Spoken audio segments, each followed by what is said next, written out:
moment. Get the exclusive access and insider perspective that only ESPN can give you. ESPN Daily, hosted by me, Pablo Torre. Listen and subscribe wherever you get your podcasts. Keyshawn Johnson, Jay Williams, and Zubin Mehenti. Look, I have a lot of respect for Atlanta. Ice Trae is a different kind of dude. But if you're the Milwaukee Bucks, they are by far the favorite. If there's a year to close the deal, it is this year. You win the whole damn thing. And we got a 2-time regular season MVP. Keyshawn, J. Will, and Zubin. Weekday mornings at 6 Eastern on ESPN Radio. Or streaming live on the ESPN. WING 1410 Dayton. Dayton's ESPN Radio. We're live. We're local. What are you going to miss? He struck him out. We're Dayton's ESPN radio station. Now, let's send it to the WING studios for Dayton's only local sports talk show. It's the Justin Kinner Show with Kev Nash, presented by Orion Sports Medicine. That's right. We're off and rolling on a Monday. The Justin Kinner Show with Kev Nash, presented by Orion Sports Medicine. Hope everyone had a great weekend. We are off and rolling, kicking the week off right. So much to get into here as we close out the final week in June. How about that? July 4th. Isn't that this weekend? Sunday. Okay. we're moving along. And as we talked about on Friday, you think about some of the, high school football. So here in about a week, we could officially start saying that Friday Night Lights is going to be here next month. We have to wait a week to say that, but when we start the show next week, we'll be able to say, man, high school football kicks off next month. The NFL preseason with the Hall of Fame game between your Steelers and my half team, the Cowboys. They'll be going head-to-head. There's so much coming up. This summer has just flown by. I don't know if it's because last year was such a long summer because of COVID and everything. I don't know, but it's flying by, I tell you that much. But just like Absolutely. Our weekend, how was your weekend? Oh, it was a good weekend, man. Got out a little bit, ripping and running around, just enjoying the weather, man. Just enjoying the weather because, in about 6 months, everybody's going to be complaining about how cold it is. So I don't complain that it was like 93 degrees yesterday, 90 degrees today. I'm enjoying the good weather while we got it. All right. Again, I hope everyone had a great weekend. We are off and rolling, and I want to open up with this. And it's something that I thought we had put to bed. I thought that we were done with the Baker Mayfield contract extension talks because, look, I'm a big Baker Mayfield homer. I get it. But this talk, so late last week, there were some reports that started circulating that the Cleveland Browns and Baker Mayfield's, that his side, his party, were going to come together and work out a contract extension, which at the end of the day, if it ends up happening sooner rather than later, there's a lot of pros that come with that. You can get the cheaper deal done that way because let's be honest, you have Baker Mayfield, Lamar Jackson, and Josh Allen all tied and lumped together. And I'm also very well aware that when you rank the three, Baker is the least of those three quarterbacks. Very well aware of that. So there are pros and cons to that. From a team side, it's, let's get Baker Mayfield's done now. Because if we wait for Josh Allen and Lamar Jackson to get their deal done, which will be well north of $40 million a year, that's where Baker's going to come in probably with his side and be, demanding that much. And, from a statistical standpoint, you don't really have the Pro Bowls. You don't have the MVP to put on your mantle like the other guys do. However, you do have the wins. You do have your passing yards are better than the other two quarterbacks. The fact that you have a playoff win, the fact that, your team has dramatically improved. There's so much on Baker's resume that you can use in contract negotiation talks to demand more money. So it's one of those where if we were close to seeing the Browns get a deal done with Baker Mayfield, it would not surprise me because you would get the deal done faster. You would get it done, quicker, of course, but cheaper. There's that side of it. But on the flip side, when you think of all the guys that the Browns have to be able to hammer down to keep, you have Senzel, you have Wyatt Teller. That's the other thing. I was reading the article today that came out. Again, this was from, who wrote this? I got to make sure I give them it's Mary Kay Cabot, Cleveland.com, of course, duh. But Mary Kay Cabot, of course, wrote this article earlier, just kind of breaking down all the different scenarios that the Browns are looking at. That, by the way, some of those reports that circulated last week were false, that there are really no deep contract extension talks at the moment. But Baker has been asked about it. And of course, his comments and his responses are leading to people diving deeper into it. We've talked about his responses being, hey, I think that, it shouldn't just be about my contract talk. It should be about, Denzel Ward getting his and Nick Chubb getting his, Wyatt Teller getting it. He wants everyone to get their extension. He doesn't want it to be him versus Wyatt Teller of who they choose. He doesn't want it to be Nick Chubb against Denzel Ward. He wanted it to be everyone get their extension and they continue building what they all came in together and build moving forward. thought that was a pretty good response from him. But at the end, absolutely, because you got to think back to his first time talking about contracts was about Duke Johnson, exactly. And he put his nose in another man's business about his money, talking about he wanted him in camp and yada yada yada. He's playing it right. He's doing mature things. Hey, I want to get paid, but I want my other teammates to get paid as well. That's how you play that. You don't talk about, well, I just want people in camp. So that shows a lot of growth and maturity from Baker. Well, see, the haters would say, see, he's talking about their money. He's talking about other people's extensions. No. But look, in all honesty, I'm a big Baker Mayfield fan. I think it makes a lot of sense to try to get a deal done sooner rather than later if you could save you money because of all the other big names that they have to work on. They're already paying north of, $20+ million a year for Garrett? What are they paying? Yeah, they're paying a lot of, big time money for him. So Baker's, the team structure is going to be based off what his deal is. So there is that side to it. Hey, let's get this done sooner so we can kind of have an idea what we financially have to get X, Y, and Z signed moving forward. But Baker's had half of a great season. He's had 2 really good seasons, a very bad season. In last season, the last 8 weeks of the season, he graded out better than every other quarterback except Aaron Rodgers and Patrick Mahomes. So I think that if you are coming in third to those two, you're doing pretty damn good. But he was the 3rd highest ranked quarterback the last 8 games of the last season, according to Pro Football Focus. So there is that. Now, with that being said, if I am the Cleveland Browns, I still don't dive into the deep end based on those statistics. I love what Baker did the last 8 weeks of the season. I love the fact that they are kicking the tires on a potential contract extension and getting it done early.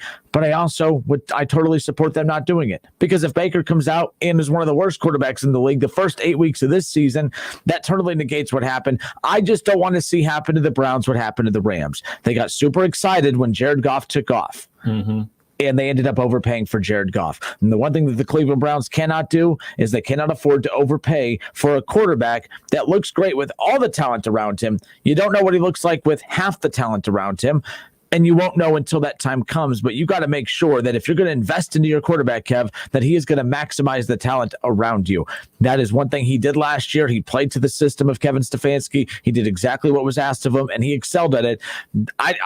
For me as a Browns fan and as a Baker fan, I don't want him to get that extension now. I don't want them to pay him a crap ton of money and then him end up not being the guy. And now Cleveland is right back where they started 3 years ago, looking for that quarterback, and this time having no cap flexibility whatsoever to fill the holes. So I want the Browns to be patient, but if they get this deal done, not a big deal, but I would be more worried about getting a deal done early than making it wait, to be honest with you. Yeah, it's a lot to unpack here with the Baker Mayfield situation. You talked about, him having a great back half of the season last year and everything like that. But from my perspective, Coach Stefanski, his offense is dummy proof. Like, he runs his offense to build around the quarterback and make sure they're not putting the ball in risky positions. He's not back there slinging it 50, 60 times or anything like that. The run game is very heavy. It's play action heavy. It's bootleg heavy. It's making, easier throws for the quarterback. So from that perspective,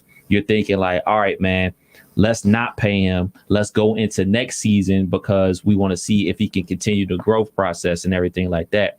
But then from the flip side, it's like, look, man, I believe in my offense. I believe that he's maturing, and I believe that he can be, a Pro Bowler, all-pro quarterback. So what happens then? What happens if we don't pay him now? He balls out of control, and then we are still going to have to pay him $40-something million a year. It's like, what do? It's almost like you're in a catch-22, because if you pay him now, he's definitely going to get paid the least of the 3. And you could be cool with that because you'll still be able to put more weapons around him, while the Ravens and the Bills will have to put less around their quarterbacks. So you still have the upper hand. I don't think we see a situation where Baker Mayfield totally falls off a cliff. I just don't believe that. I believe that he matured as a quarterback, and Stefanski, he's won a ton of games with quarterbacks of equal and lesser talent what he was calling the plays. So if they're able to strike a deal with Baker Mayfield, I'm just throwing out a number. I don't know the salary cap situation with the Browns, but just say it's like somewhere between 28 and 30, and you lock him in for the next 4 or 5 years or whatever. I would do it because I know for sure that the guy that signs last between those 3 is going to get $42-43 million. And I don't want to be holding the bag to have to pay, because you're going to have to pay him You're going to have to cough up that money, especially if he performs the way, you're expecting him to perform. So I would sign him. I would try to get something locked up right now. If I'm the other teams, if I'm the Ravens, if I'm the Ravens or if I'm Buffalo, I'm trying to get these deals done too, because I know the last guy that signs, I'm paying $40-something million. Yeah, and that's the thing. I think that there should be more urgency on Baltimore or Buffalo side to get a deal done, because those two, there's no doubt in my mind, they're going to make north of 40 mil. But you get a deal done quicker, you guarantee a lot more of that money. You maybe sign a little bit less, and you might come in prettier than the other two. So whoever signs last, that player wins, that team loses. For one, I think it was Aaron Rodgers years ago. I forgot who the quarterback. Was it Goff? It might have been Goff that was signed 2 years ago that really everyone was talking about, but they said the happiest quarterback in the room was Aaron Rodgers, because that was the bar that was set for where he was going to start his negotiations for his extension. And I think that's what's going to go on here. Justin Kinner, Kev Nash with you here. It's the Justin Kinner Show with Kev Nash, presented by Orion Sports Medicine. A lot of talks late last week started circulating that the Browns and Baker Mayfield, that both parties had come together to start the negotiation process for his extension.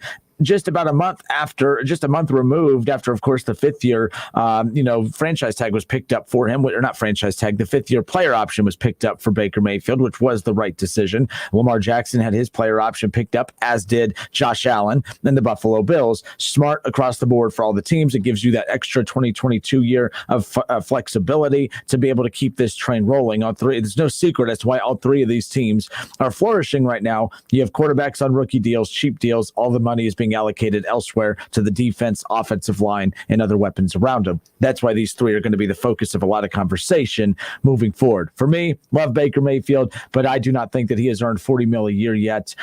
Mainly just that's coming from a fan side of me saying, hey, I would hate to see them make the mistake that the Rams did, forking over all that money to a quarterback that is not at that level financially to bring out the best around him. I'm even realistic enough to know that Josh Allen has more of that it factor than Baker Mayfield does. Lamar has an it factor. I don't know what that it factor is, because I can't look at an MVP and say, oh, you're not as valuable as the other two, because I don't think that's the case. I just think that he has to be used differently, but I don't think we as fans are comfortable watching him be used the way he's being used, and I don't think we're ready to commit to saying that's how you got to do it. I think that's one way to do it, but again, winning football games that way and then winning the games, Kev, that's where the justification for Lamar Jackson is going to come into play, because if they win another 9-10 game wins regular season and get bounced in the first or second round of the playoffs, that's the peak of who the Ravens will be with him moving forward. Because if he doesn't take that step forward with this past game, he is who he is, and all of a sudden the only MVP of the three might be ranked as the worst of the three by the end of this coming up season, as crazy as that sounds. And that's not necessarily fair to Lamar, but from a passing standpoint, there's a lot on the line. I think he's facing the most pressure of the other two. I think they're all three facing pressure, because they're all three. This is a display year for him to prove to go get that money. I think Lamar's facing the most pressure of them all. They're all three going to get paid, but I think Lamar has the most to lose this coming up season. They all have a lot to lose. I think Lamar has the most to lose this coming up season. I would say it would be Josh Allen, because you won the division last year. You took down the mighty Patriots, but guess what? Other teams have reloaded. The Patriots have reloaded. Now everything that, the Dolphins have done offensively, trying to put some more weapons around Tua. Obviously, that defense was lights out. They just signed Jerome Baker, the former linebacker from Ohio State, to a big contract. So they've re-upped guys and retooled their defense to be lights out as well. So it's guys coming from Lamar's point of view, they're like, sitting at 2, because the talk of the town in the AFC North is the Browns. They're the talk of the town. They're the team that everybody's looking at to take that next jump.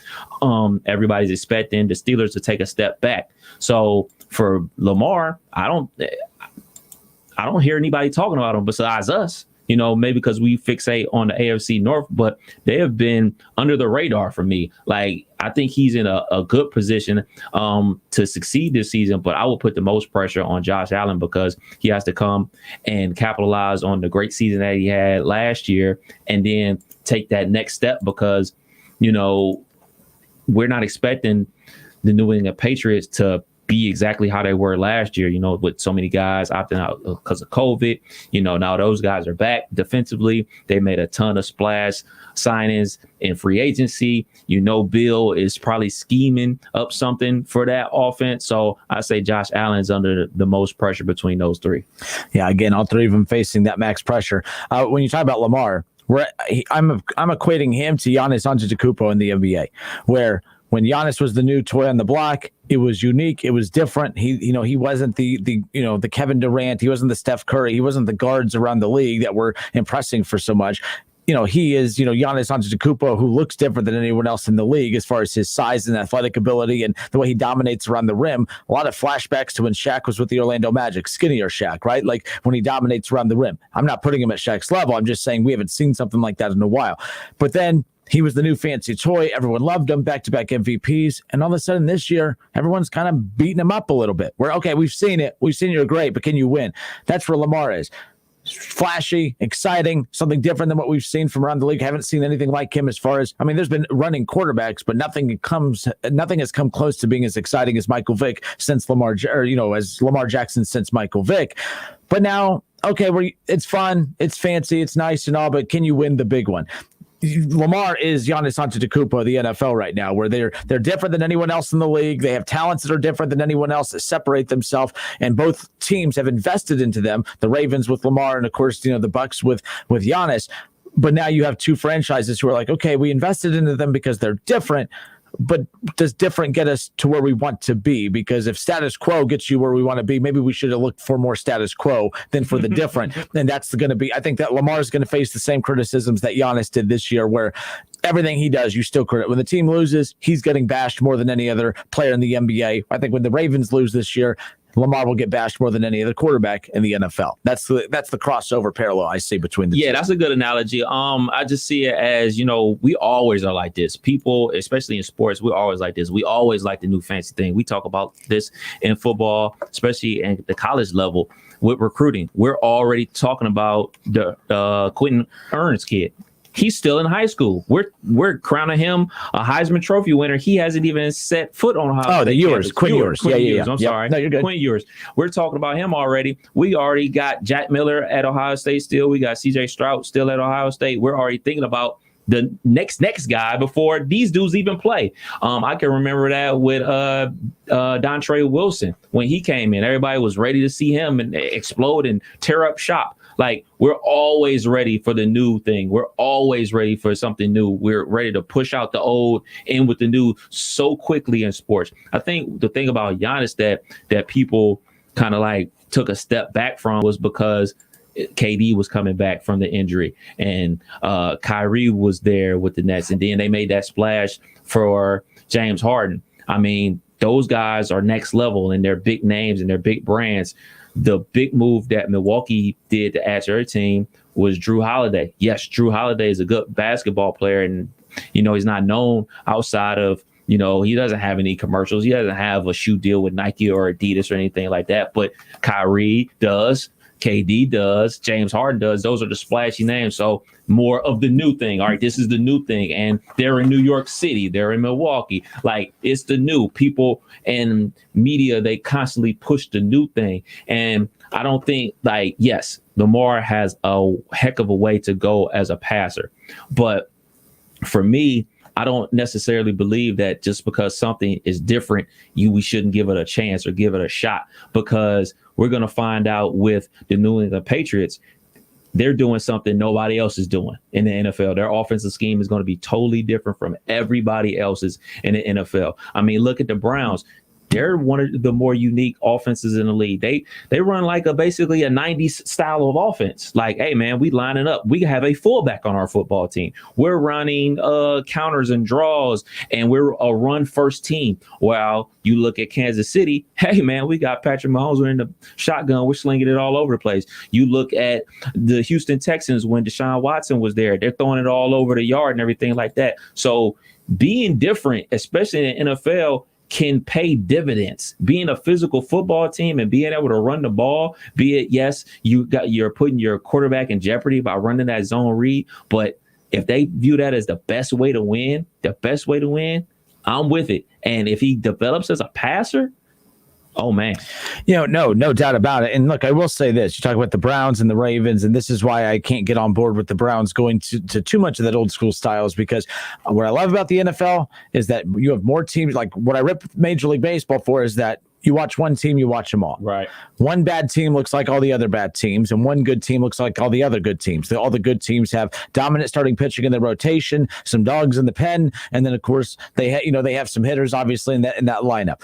You've seen one good team in Major League Baseball, you've seen them all. You've seen one bad team in Major League Baseball, you've seen them all, because they all win the same way, they all lose the same way. That's not the case in the NFL.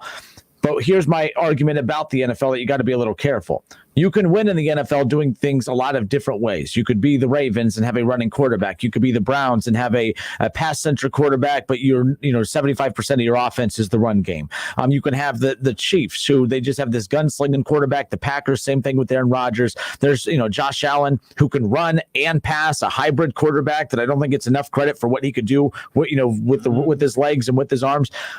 You can win many different ways, but Josh Allen being a hybrid quarterback and getting knocked out in the second round of the playoffs every year, then you're going to start the narrative of, Kev, okay, well, that's great that you could win that way, but you can't win that way. Because when Patrick Mahomes and Aaron Rodgers is doing all the winning, the way that they play, the airing it out style of offense, it's kind of hard to argue that that's not the way you need to build your team. Even Tom Brady, who, people act like he's this old, geriatric quarterback, his passing attempts were still up there with Patrick Mahomes and everybody else, and his yards and everything, total touchdowns. So it was unbelievable when you watch that, Kev. So I get it.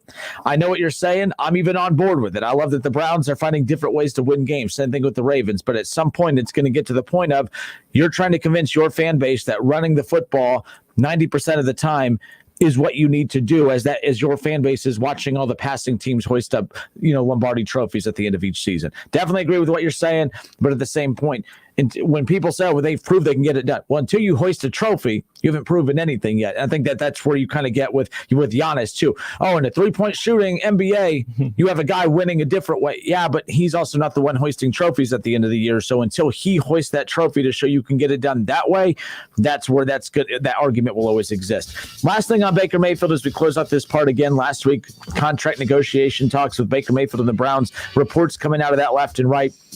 And then today, Mary Kay Cabot releases an article with Cleveland.com that says there have been no substantive talks that have taken place yet, and there shouldn't be.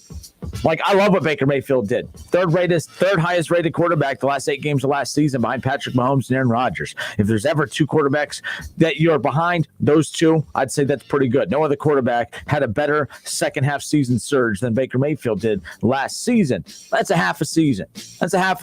And you still came up short. So I think Baker has a lot to prove in this upcoming season to earn that contract negotiation. I think he's going to get it. It's just a matter of not when, not if, but how much. And how much is it's all going to be determined on his play coming up. The one thing I get tired of hearing, Kev, is this. You said a little bit ago, I'm not saying I'm tired of you saying it, but you talked about the Kevin Stefanski offense being dummy-proof a little bit. What that does is it has a connotation to it that you could just throw anyone out there and that team's going to have success. Yes and no. Yes and no. I hate when people say, oh, he's a system quarterback. Everyone's a system quarterback. Right. Every quarterback plays in the system. I will never, any quarterback that's been in this coach's, offense has had success. Okay, that means that's a good offensive coach. And then that means that's a good quarterback, because you can't just throw anyone into these offenses. We have yet to see anyone be thrown into an offense and just have immediate success. You might have had blips on the radar, like where you watch Nick Foles go on to throw for 300+ yards and 3 or 4 touchdowns in the Super Bowl to win Super Bowl MVP. But that's not who Nick Foles is, and teams are hoping to capitalize on that. You're the Jaguars that paid him $25 million or whatever it was to come be their quarterback. He's no longer there, right? Like, so the bottom line is I'm not a fan of when people say, well, he's benefiting from the system of Kevin Stefanski. Okay, that means Stefanski's doing his job and Baker's doing his. Yeah. Because you look at the Green Bay Packers, the reason that they brought in LaFleur, who probably had no business being a head coach, but it's worked, it's because his system works and Aaron Rodgers makes it work as well. They both complement each other. Stefanski, Baker complement each other. And that's the big thing to keep in mind is I don't like hearing it's just a system quarterback. That's a good thing. That means he knows how to play in an NFL system.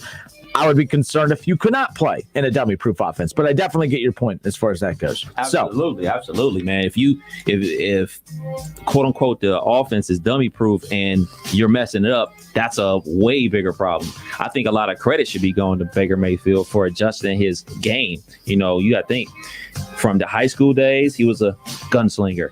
Coming out of college, gunslinger. I mean, he wore and basically emulated the Brett Favre photo from his draft night. What is Brett Favre known for? Being a gunslinger. So Baker Mayfield deserves a lot of credit to, buy into a system and execute that system. So, the whole system quarterback thing and the dummy-proof thing, I think it's more of hey, man, he was able to get Case Keenum to be a Pro Bowl level quarterback. He was able to, cut down on the interceptions of Kirk Cousins and everything like that. And I believe that Baker Mayfield is better than both of them. So if a more talented quarterback is playing in that system, I expect him to excel. Good enough. Justin Kinner, Kev Nash with you here on 1410 ESPN Radio. Kev Nash will bring us over under coming up here in a bit. But keep in mind, a year ago, when Governor DeWine would open his mouth, everyone always had something to say about what would come out of his mouth. And Governor DeWine did a lot of talking over the last year, of course, and it was a lot of COVID-related issues. Well, Governor DeWine today made an announcement that, of course, got a lot of people talking, and it doesn't have to do with vaccines. It doesn't have to do with COVID. It doesn't have to do with shutdowns or anything like that. It has everything to do with name, image, and likeness. And according to Governor DeWine, right now, this decision that he made today is just keeping everyone on the same level as, well, every other competitive team and state out there. We'll talk about that coming up around the corner, as well as Kev Nash's over-under. We're live on YouTube. Head to YouTube, search ESPN Dayton. Watch the show live. Jump in on the comment section. You can also do the same thing on Facebook. Search the Justin Kinner Show on Facebook and jump in the chat section there. Scott Campbell already getting involved. He says, I hope you all had a good weekend. Let's go Reds. That's right. I was close to my sweet prediction of the Braves. I was off by only 2 games. Only 2 games I was off by. We'll be back in a moment. It's the Justin Kinner Show with Kev Nash, presented by Orion Sports Medicine. ESPN 1410 Wing AM weather. This afternoon will be mostly cloudy with a chance of showers and thunderstorms, a high near 92. Tonight will be partly cloudy, a low around 73. And tomorrow will be mostly cloudy with a chance of showers and thunderstorms, a high near 92. I'm Pete Spivak for 1410 ESPN Radio. The city of Moraigne's Star Spangled Boom is on Sunday, July 4th. The fun begins at 6 p.m. with amusement rides, games, and food trucks. There will be live music by the area's favorite band, The Menus. They hit the stage at 7:30 p.m. And the new low-profile fireworks show will start at 10. The best spot to view them is Wax Park, 3800 Main Street in Moraine. Wendy's only makes one kind of breakfast, your new favorite one. How do we do it? With fresh cracked eggs, oven-baked bacon, and flaky croissants. The things your old breakfast wasn't doing. So toss that old news and its soggy eggs somewhere useful. And get to Wendy's, where the sausage, egg, and Swiss croissant, bacon, egg, and Swiss croissant, and honey butter chicken biscuit are just 2 for $4. Choose wisely. Choose Wendy's 2 for $4. Limited time only. Single item at regular price. Price and participation may vary at U.S. Wendy's. This is a big deal. Now, at healthcare.gov, millions more people can afford health coverage. Due to the COVID relief law, 4 out of 5 customers can get a plan for under $10 a month with financial help. From doctor visits to preventive services to prescription drugs, these are quality plans. You can do this. You can have coverage as soon as July 1st if you sign up now at healthcare.gov. Paid for by the U.S. Department of Health and Human Services. Tired of deciding what to cook tonight? Frickers is ready when you are with everyone's favorite ribs and frickin' chicken chunks. Tender baby back ribs and frickin' chicken chunks, only $12.99 dine-in only. Take the day off as kids 10 and under eat free every day. And you can relax and let Frickers take care of everything. Baby back ribs, frickin' chicken chunks, and kids eat free at the one place that makes lunch, dinner, or late night easy. The home for fun, food, sports, and spirits, Frickers. Baby back, baby back. Many Vietnam War veterans were unknowingly exposed to dangerous chemicals impacting their health and quality of life. There are now expanded benefits for veterans exposed to Agent Orange. Veterans with Parkinsonism, bladder cancer, or hypothyroidism who previously applied for VA disability compensation but were denied should reapply and might be eligible for retroactive compensation. Exposed veterans who have not yet applied should consider filing a new claim. For assistance, call Montgomery County Veterans Service Commission at 937-225-4801. It's time for some straight talk. You've got real work to do, but everyone's sucking up the free Wi-Fi faster than a Mocha Choco double frap on ice. So be your own hotspot. Now with Straight Talk Wireless, get 10 gigs of hotspot data with the ultimate unlimited plan. Just $55 a month on America's largest and most dependable networks.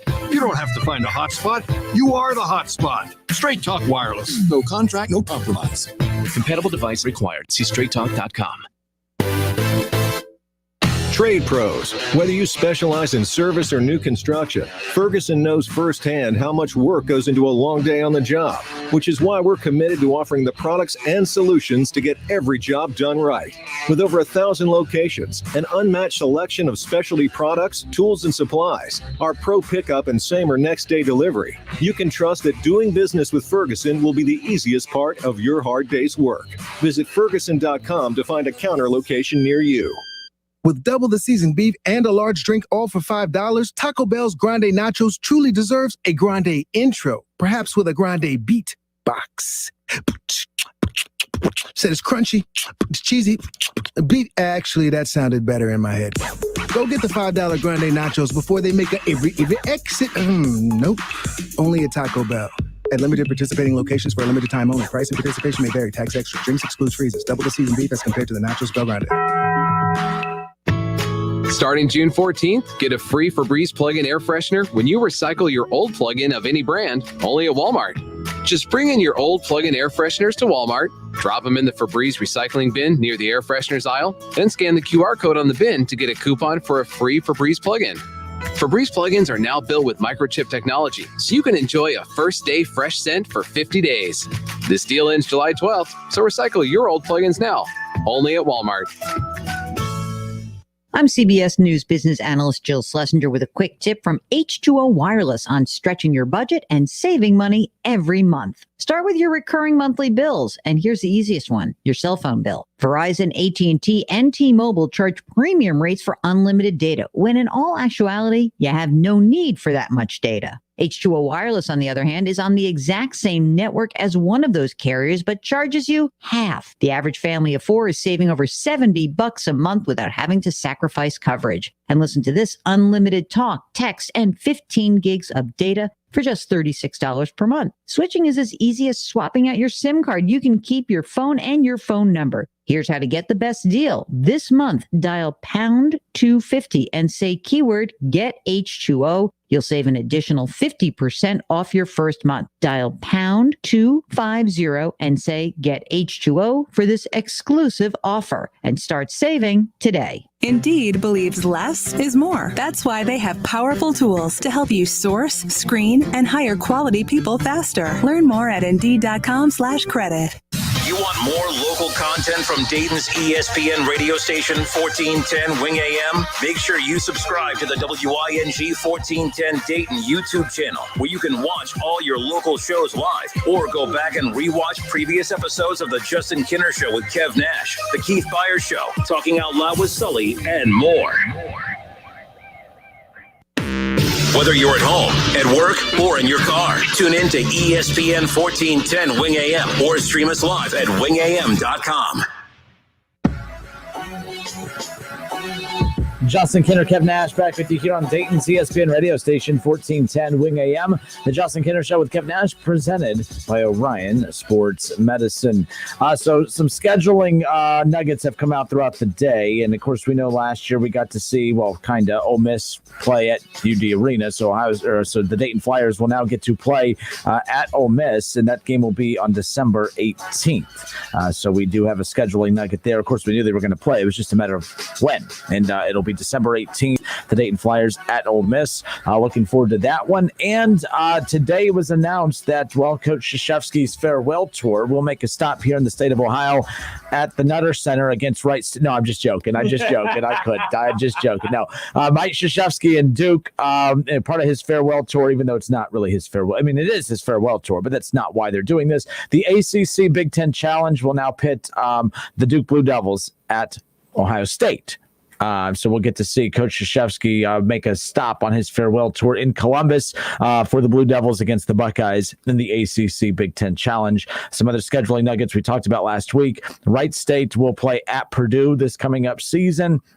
Whether or not the Raiders will have Loudon Love, that's still the big question mark right there, as he kind of right now is trying to decide whether he wants to take advantage of that extra year of eligibility that was granted to pretty much every athlete out there due to COVID, trying to kind of right now weigh his options as far as whether coming back for another year will benefit him down the road, or if going the pro route is going to be where he goes and playing overseas. That's going to be the big thing to keep an eye on there. But that would make a that'd be a big difference maker in their chances against Purdue, who is just known for, throwing trees out on the floor at all times. So there you go.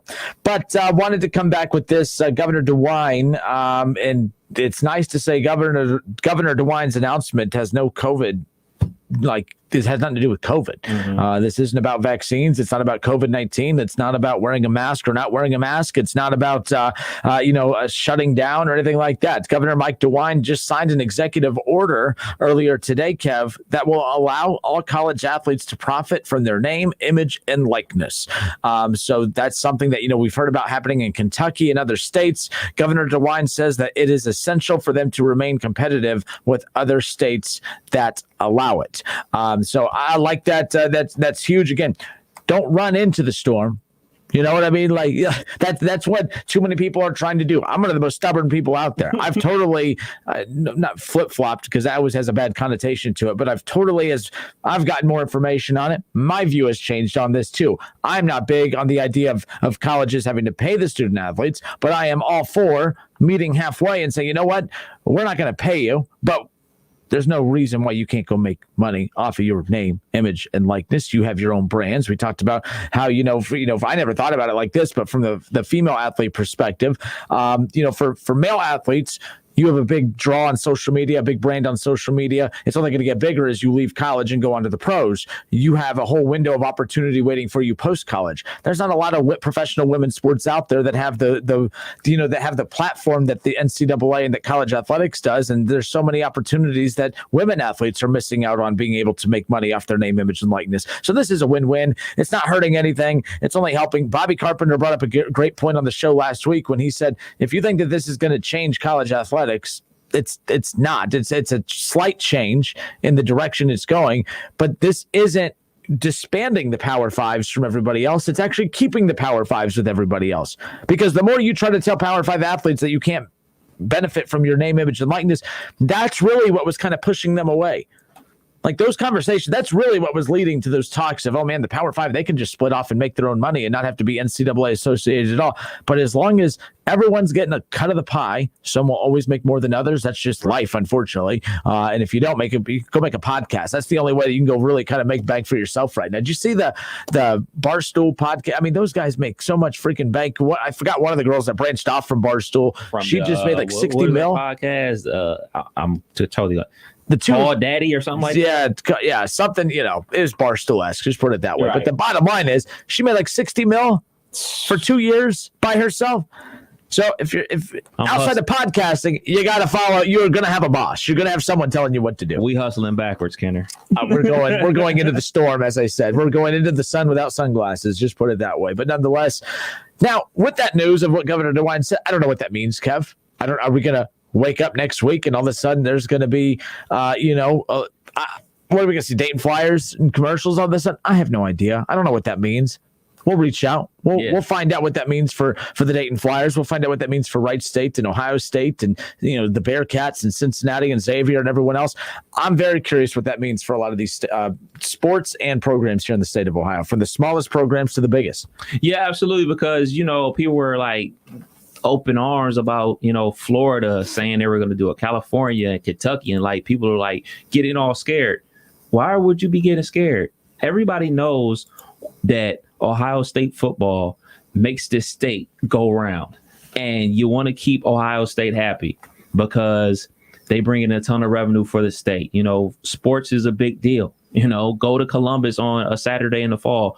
The city is all about Ohio State football. It turns into the capital for a reason. You know, all those bars around campus, your B-dubs, your varsity clubs, all those places are packed with people eating food, buying beers, doing whatever, spending a lot of money. That brings in a lot of revenue. So if you want to keep Ohio State happy and in turn keep the athletes coming to Ohio State happy, you better get with the times. You know, something about college sports in general, the NCAA, you know, everything has gone leaps and bounds. Like, the coaches' salaries have gone from, you know, what a PE coach would make at a high school to millions of dollars. Some states, the highest paid employee in the state is a coach. Yeah. Whether it be, well, it's not Ryan. I don't think it's Ryan Day. I really don't. It's not Ryan Day, but it was Urban Meyer. When Urban Meyer was at Ohio State, I believe he was the highest paid state employee. But anyways. So you look at it like that, and you look at the size of the Woody in Columbus. Like,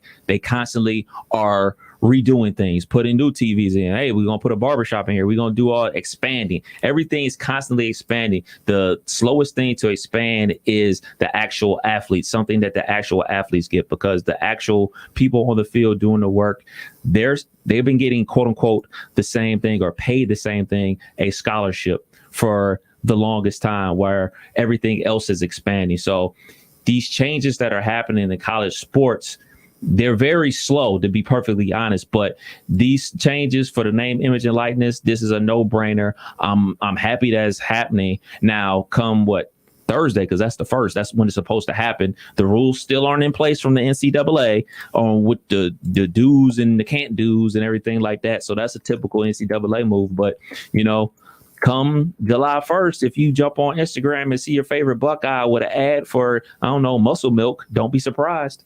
Yeah, CJ Hicks from Alter, future Buckeye.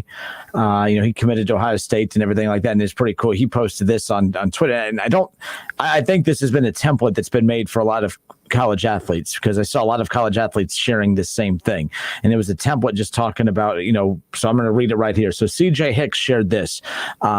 And of course, my computer has taken some time to load, so bear with me. So it says, according to the NCAA, starting July 1st, all student athletes have been granted permission to capitalize on our name, image, and likeness. Again, this is CJ Hicks from Alter High School, who just put this out there, future Ohio State Buckeye. He goes on to say, when this goes into effect, student athletes are going to be able to brand ourselves and other businesses and companies.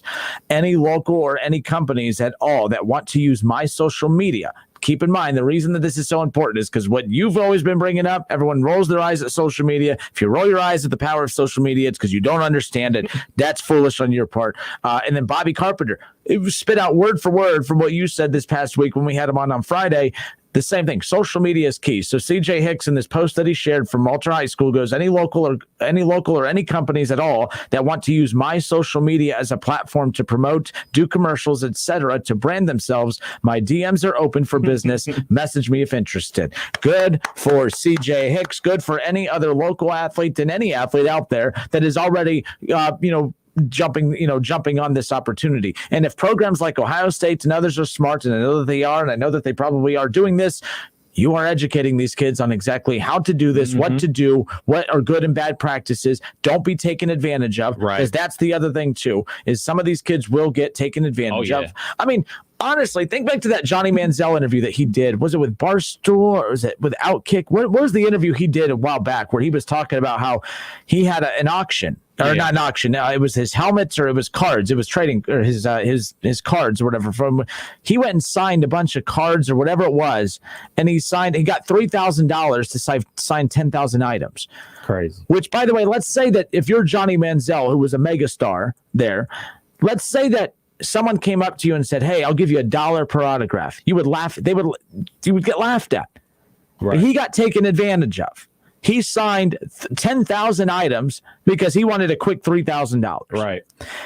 he even shared in that interview that someone that was like, man, you got hosed on that. Like you literally, so you just took those 10,000 items, signed them. That dude's going to sell those 10,000 items and make 3 million times what you just made. So that's an example of, I hope these programs are, and I'm sure that they are. And I really hope that schools like UD and Wright State and others are doing the same thing about educating these athletes about, okay, here's the good and bad practices to keep an eye out for. Make sure you're not being hosed. Don't be. And I really want to know, and this is where we're going to reach out and find out from UD and Wright State and others, what is the protocol? Is there protocol? Do schools get a say in this, Kev? I believe that depending on the state rules, we were talking about how down there in Georgia, they're talking about like, the school can take up to 70% of your money that you receive from your name, image, and likeness. So I believe it varies from state to state.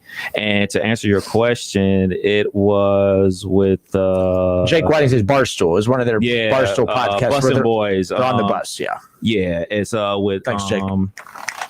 Taylor Lewan, former Michigan offensive tackle. But it was a good interview because it's something we already knew happened. But hearing the details of, you can understand, and we've done this before, where if you go look at a simple card, there was a Keith Byers card one time that was like a 99-cent card, and there was someone we talked to in the area that was selling these. I'm like, if KB signed this, well, what all of a sudden this value of that card goes to what? It goes 99 cents to $15.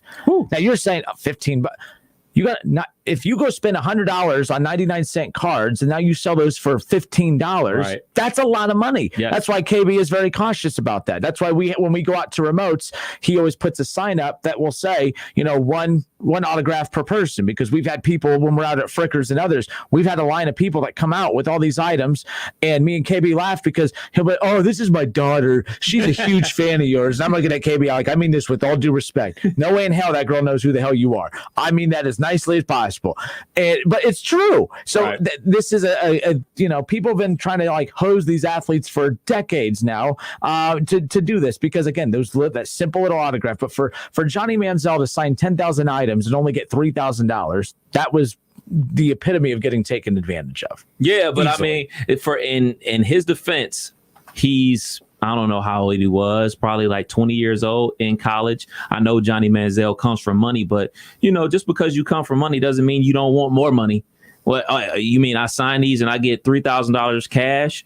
That sure beats me calling mom and dad, begging them for some more money again. But no, with that being said, you were right. But to him at that time, $3,000, even if he did come from money. But the point is that's why I said it was important that I'm hoping that there's going to be education, in like that these kids are going to get educated on this even before. Yes, because what's stopping like any kid? Let's say that I commit as a junior, and I'm a high schooler for the next year.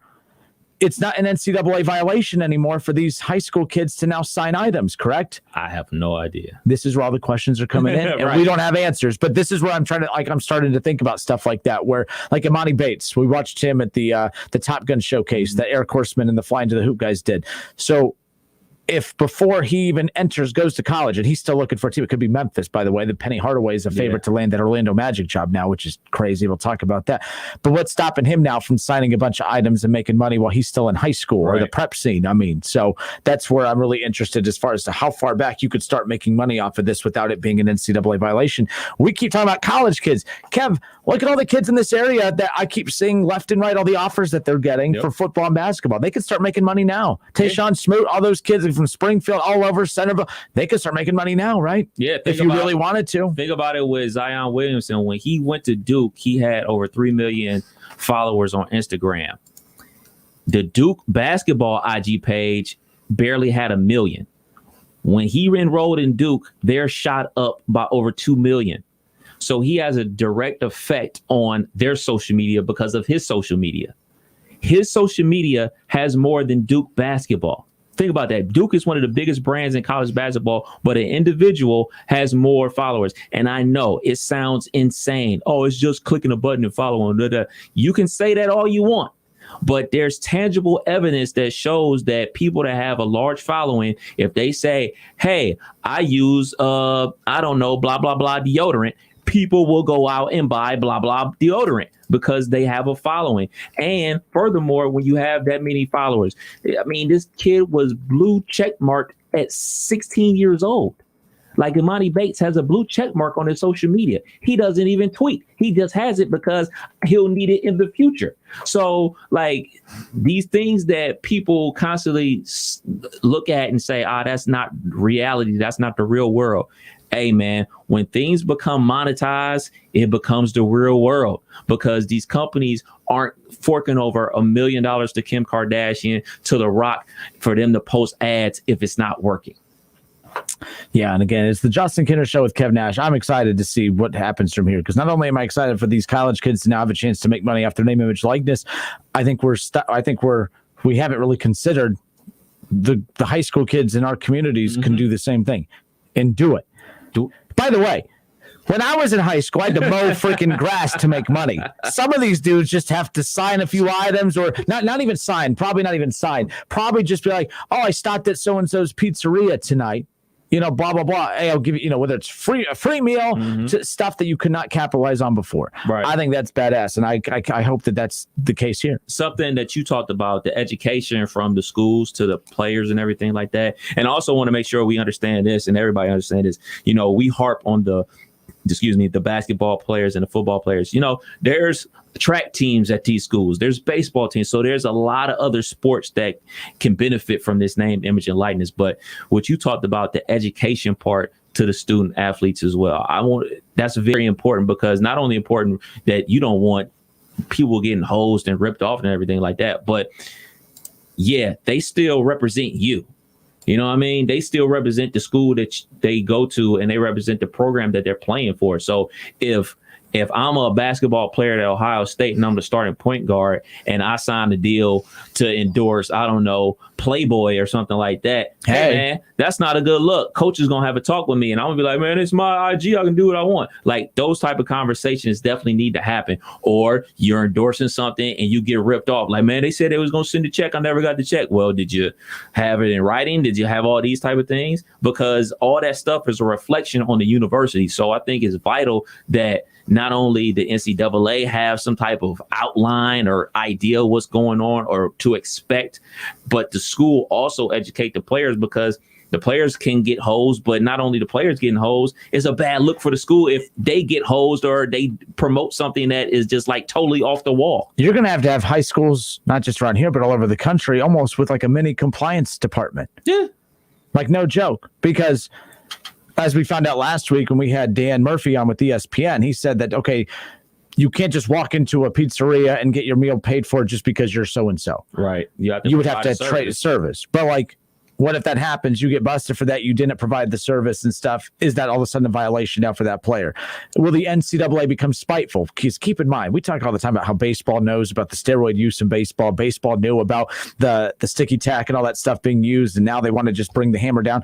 Could the NCAA pull a Major League Baseball where all the stuff that they have known has been going on for so long, now that they're pissed at everybody, could the NCAA be spiteful and now come dropping the hammer on a lot of these programs? Depends on who the program is. It wouldn't surprise me one bit.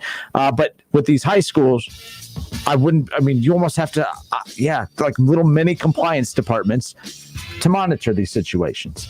So there's that. Brian McCoy says Johnny Manziel got $30,000 for 10,000 pieces, not 3,000. Not to argue, Brian. No, I did double check. It was So I know what you're talking about, Brian. Johnny Manziel got $3,000 to sign 10,000 items. After that, in that interview, whoever his buddy was or contact was said, hey, you got hosed on that. I'll get you a better deal. He got $30,000 for 10,000 more items. Woo! So in college? In college. Yeah. Man, so that was after he won the Heisman. Remember, he had a chance to be a 2-time Heisman winner and stuff. So after he won that Heisman is when he did he signed all those items to get that money. $30,000 at the age of 19, 20 in college. You wouldn't be able to tell. I would have been acting the same way. He was in Las Vegas kicking it. Yeah, but Brian, I know I come across as, I'm a know-it-all.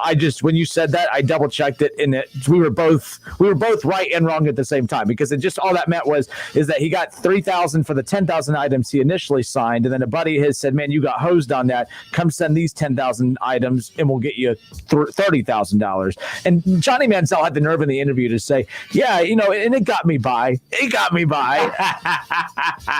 I'm sure it did, buddy. I'm sure it did. I'm sure it got you by. Wow. Hour 1 flew by. Hour 2 coming up around the corner. Kev Nash will bring you over under. How about Duke playing at Ohio State? I'm excited about that. Ohio State welcoming in Duke. They are playing in the Gavitt games. They're playing at Xavier this coming up season as well. And then, so pretty pumped about that. As far as that goes, we'll step away for a few. Here's something to think about, Reds fans. We're going to talk about this in hour number 2. A year ago, if you would have told me that the Reds should trade Eugenio Suarez, I would have laughed at you and I would have told you you're full of crap. Now he's having a down season, or is it a carryover from another bad season last year? Is he who he is? Should the Reds trade him? I would have laughed at you a year ago if you would have said that. Now I'm kind of on board, even if it means selling low. Maybe you do it. We'll be back in a moment. Hour 2 coming up. The Justin Kinner Show with Kev Nash, presented by Orion Sports Medicine. It's the Justin Kinner Show with Kev Nash, presented by Orion Sports Medicine. It's time for some straight talk. You've got real work to do, but everyone's sucking up the free Wi-Fi faster than a Mocha Choco Double Frap on ice. So be your own hotspot. Now with Straight Talk Wireless, get 10 gigs of hotspot data with the ultimate unlimited plan. Just $55 a month on America's largest and most dependable networks. You don't have to find a hotspot. You are the hotspot. Straight Talk Wireless. No contract, no compromise. Compatible device required. See straighttalk.com. Get more out of summer when you get more from the Home Depot and trusted brands like Behr Paint. Beat the summer heat by taking on a paint project indoors and keep things cool with 4th of July savings on paint and all the supplies you need. We're making sure now is the perfect time to give your home a refresh. How cool is that? 4th of July savings only from the Home Depot. How doers get more done. This is the sound of a popular American motorcycle. It's the sound of freedom, the open road, really good times. And this is what it sounds like with a drunk guy in it. How do you like the sound of that? Cops are cracking down on drunk motorcycle riders. If you ride drunk, you will get caught and you will get arrested. Drunk riding, over the limit, under arrest. Paid for by the U.S. Department of Transportation. Hey, here to tell you about my friends at Cordell Transportation. They're now hiring Class A CDL drivers and offering a $5,000 sign-on bonus. That's right, a $5,000 sign-on bonus. Home daily, dedicated lanes, and no-touch freight. Brand new equipment as well. Medical, dental, vision, and company-paid life insurance. Call Cody right now. Apply online at CordellTransportation.com. Cordell Transportation, driven to succeed. Milano's Pizza Subs and Taps' new summer menu is the perfect pairing to the Big on Tap beer selection. Try your favorite craft beer with a bacon cheddar cheese steak or a new Milano's Pizza choice. See the summer menu now at MilanoSubs.com. Listen to this station anytime, anywhere on Odyssey. Odyssey is your new audio home for all the music, news, sports, and podcasts that matter to you. Odyssey. That's AUDACY. Want to hear something amazing? Discover matches all the cash back you earn on your credit card at the end of your first year. Learn more at discover.com/match. Limitations apply. The Reds are on the radio.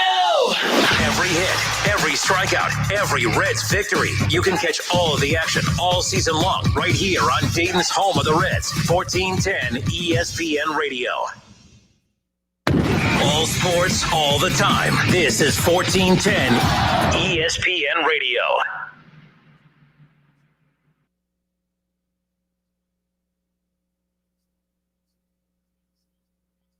Hi, Tom Bodette for Motel 6, leaving the light on for families back on the road. Kids in suitcases jammed in the back, earbuds tangled in the dog, heading to see Aunt Jasmine and her rock garden. Admit it, you missed this. And Motel 6 has been missing you. With our clean, comfortable rooms and great low rates, we've been giving families on the move the perfect roadside rest for almost as long as Aunt Jasmine's been putting rocks in her yard. I'm Tom Bodette for Motel 6, and we'll leave the light on for you. Summer's here, and Rob's Beer Barn is in full summer refreshment mode. That means Rob's Beer Barn has you covered for all of your outdoor gatherings. At Rob's, you can find all the refreshments you'll need. Ice-cold craft beers, imported, local, and seasonal beers, fine wines, snacks, and ice. Rob's has it all. And if you find you're in need of any last-minute items, you can call, walk in, or drive through. Stop in and visit Rob's and stock up for the summer. Rob's Beer Barn on Indian River Road at Darst, just a mile east of the Green. Rob's Beer Barn, just look for the beaver. Heard you're buying a car. I brought my calculator. Dad, I already used Capital One Auto Navigator. I found my car online and got pre-qualified instantly, instead of all that. You know those things impact your credit score. Didn't impact my credit score, Dad. Now I'm going to the dealership for a test drive and to make the purchase. Sounds too easy. No, it's just easy. Capital One, what's in your wallet? Terms and conditions apply. Find out more at CapitalOne.com/autonavigator. It's grilling season, and you got the best beef brisket money can buy. Dry rubbed to perfection, slow smoked for 8 hours, and you dared to face that perfect smoky hickory wood flavor with subpar wood cooking pellets? Introducing Kingsford 100% hardwood pellets. No fillers or binders, just 100% hardwood for 100% flavor. Learn more at kingsford.com.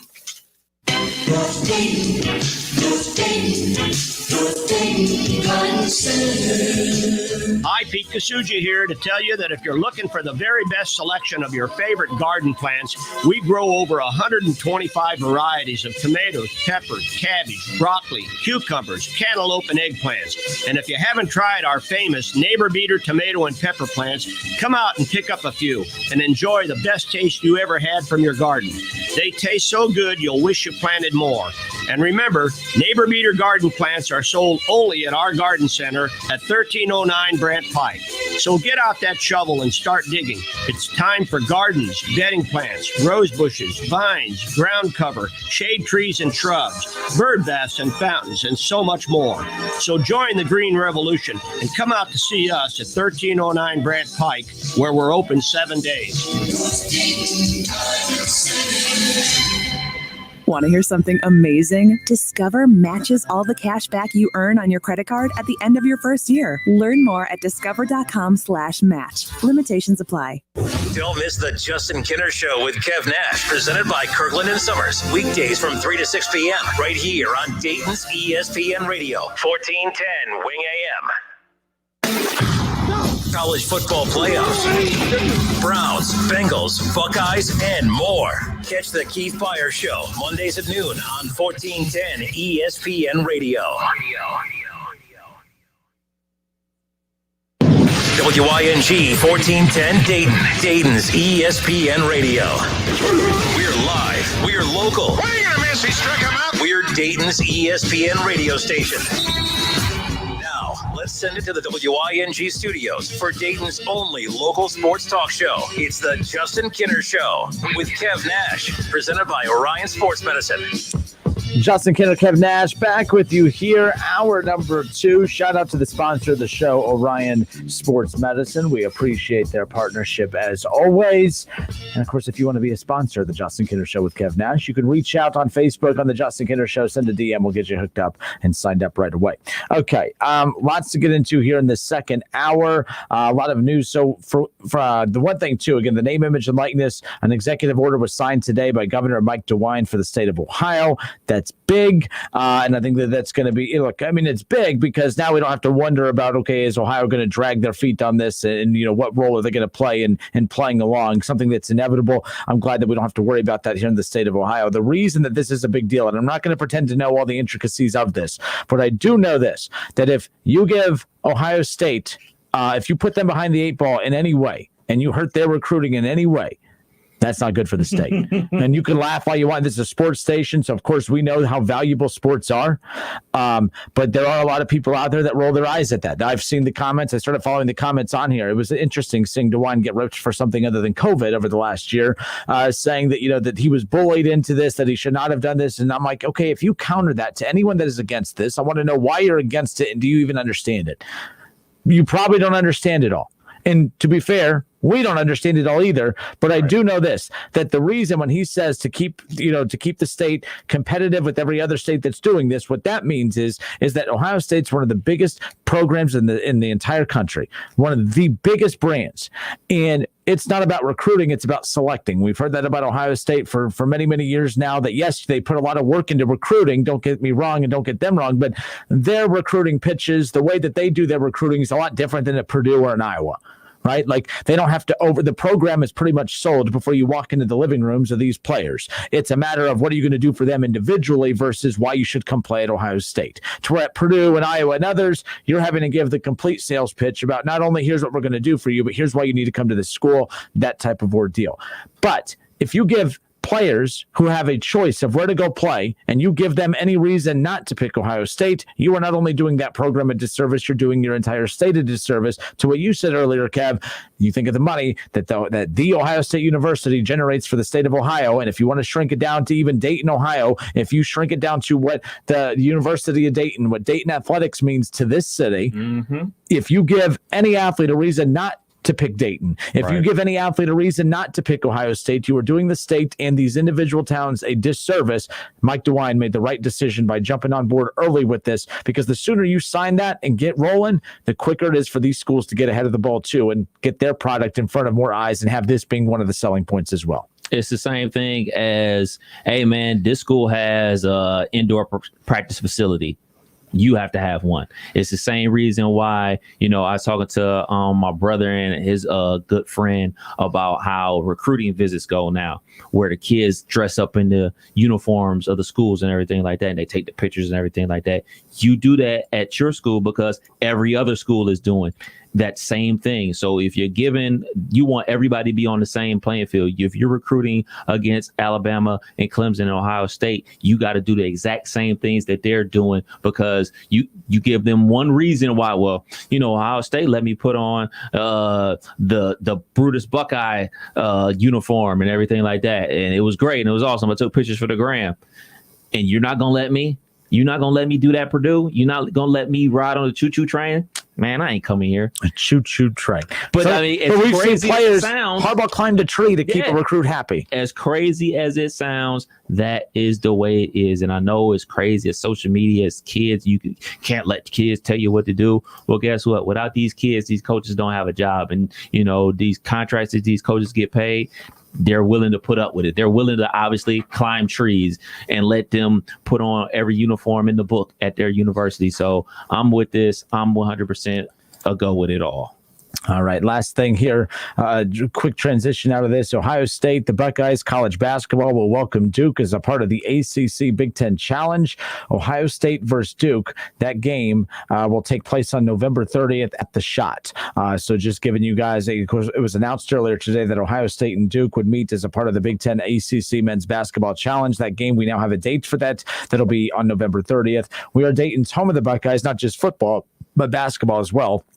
So that will be a game that you can catch right here on 1410 Wing AM. Speaking of 1410 Wing AM and everything that we are homes of, we're homes of the Cincinnati. We are the home of the Cincinnati Reds for the city of Dayton as well. And the Cincinnati Reds are, well, they are who they are. They are a 500 ball club. I predicted a sweep of the Braves over the weekend. In fact, everyone knows the rivalry between myself and David Shaw, but I wanted him to have tickets to go watch his team play. He's a Braves fan. I wanted him to have tickets to watch his team at Great American Ballpark.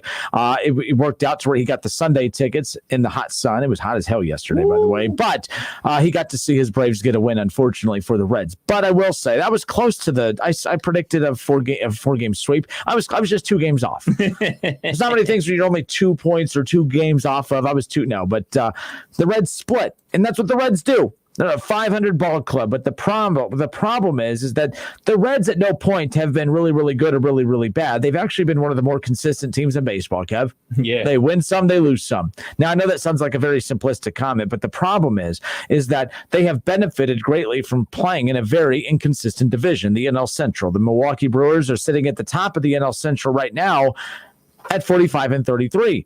The Brewers have been excellent. They just got swept by the Reds a week and a half ago, 2 weeks ago, whatever, a week and a half ago.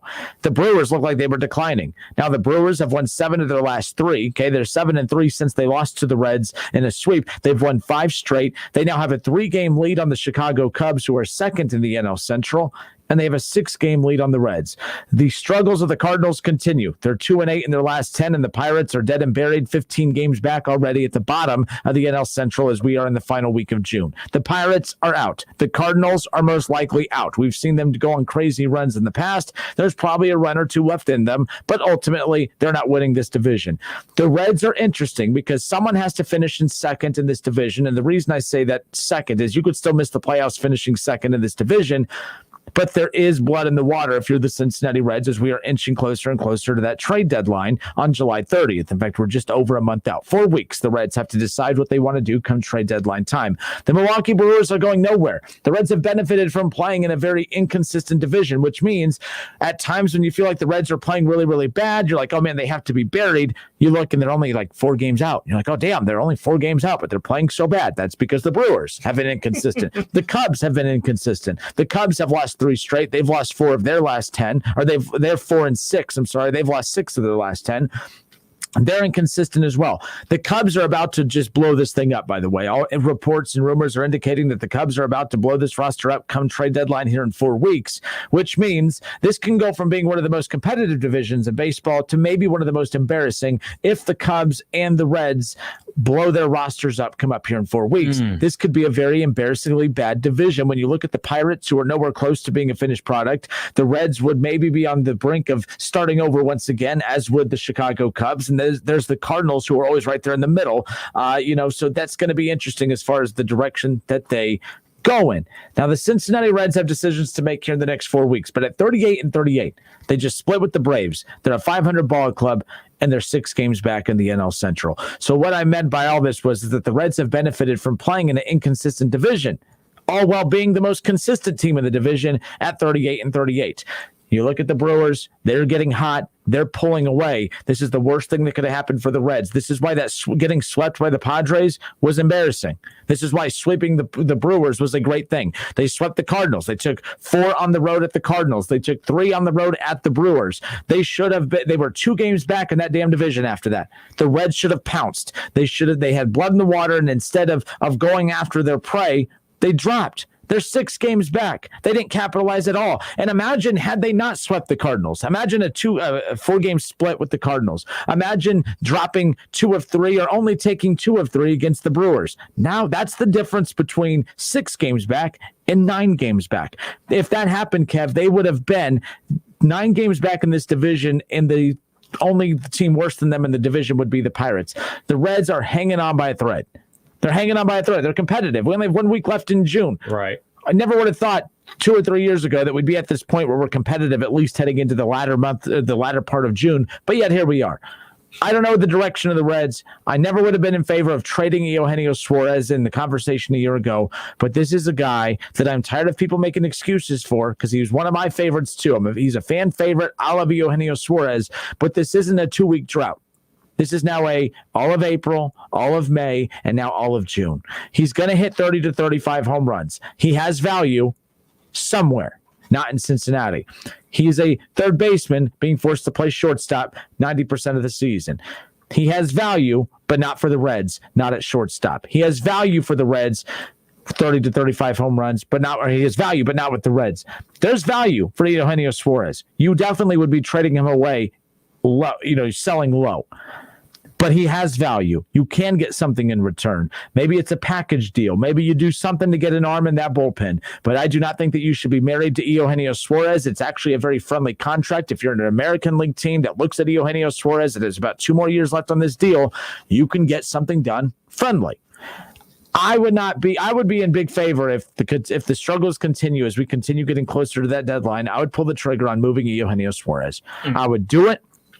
And right now, because you want to talk about, that's what's unfortunate. The Reds are 38-38, and they're being literally manhandled and carried by Castellanos and Jesse Winker. Right. if Eugenio Suarez performs to where he is supposed to be performing with the production of Winker and with the production of Castellanos and with the healthy Moustakas, Kev, they're the best damn team in this division, even with the flawed bullpen. They don't have a lot of flexibility. Their margin for error is zero between the bullpen and the lack of star power outside of Winker and Castellanos. This team needs a jolt.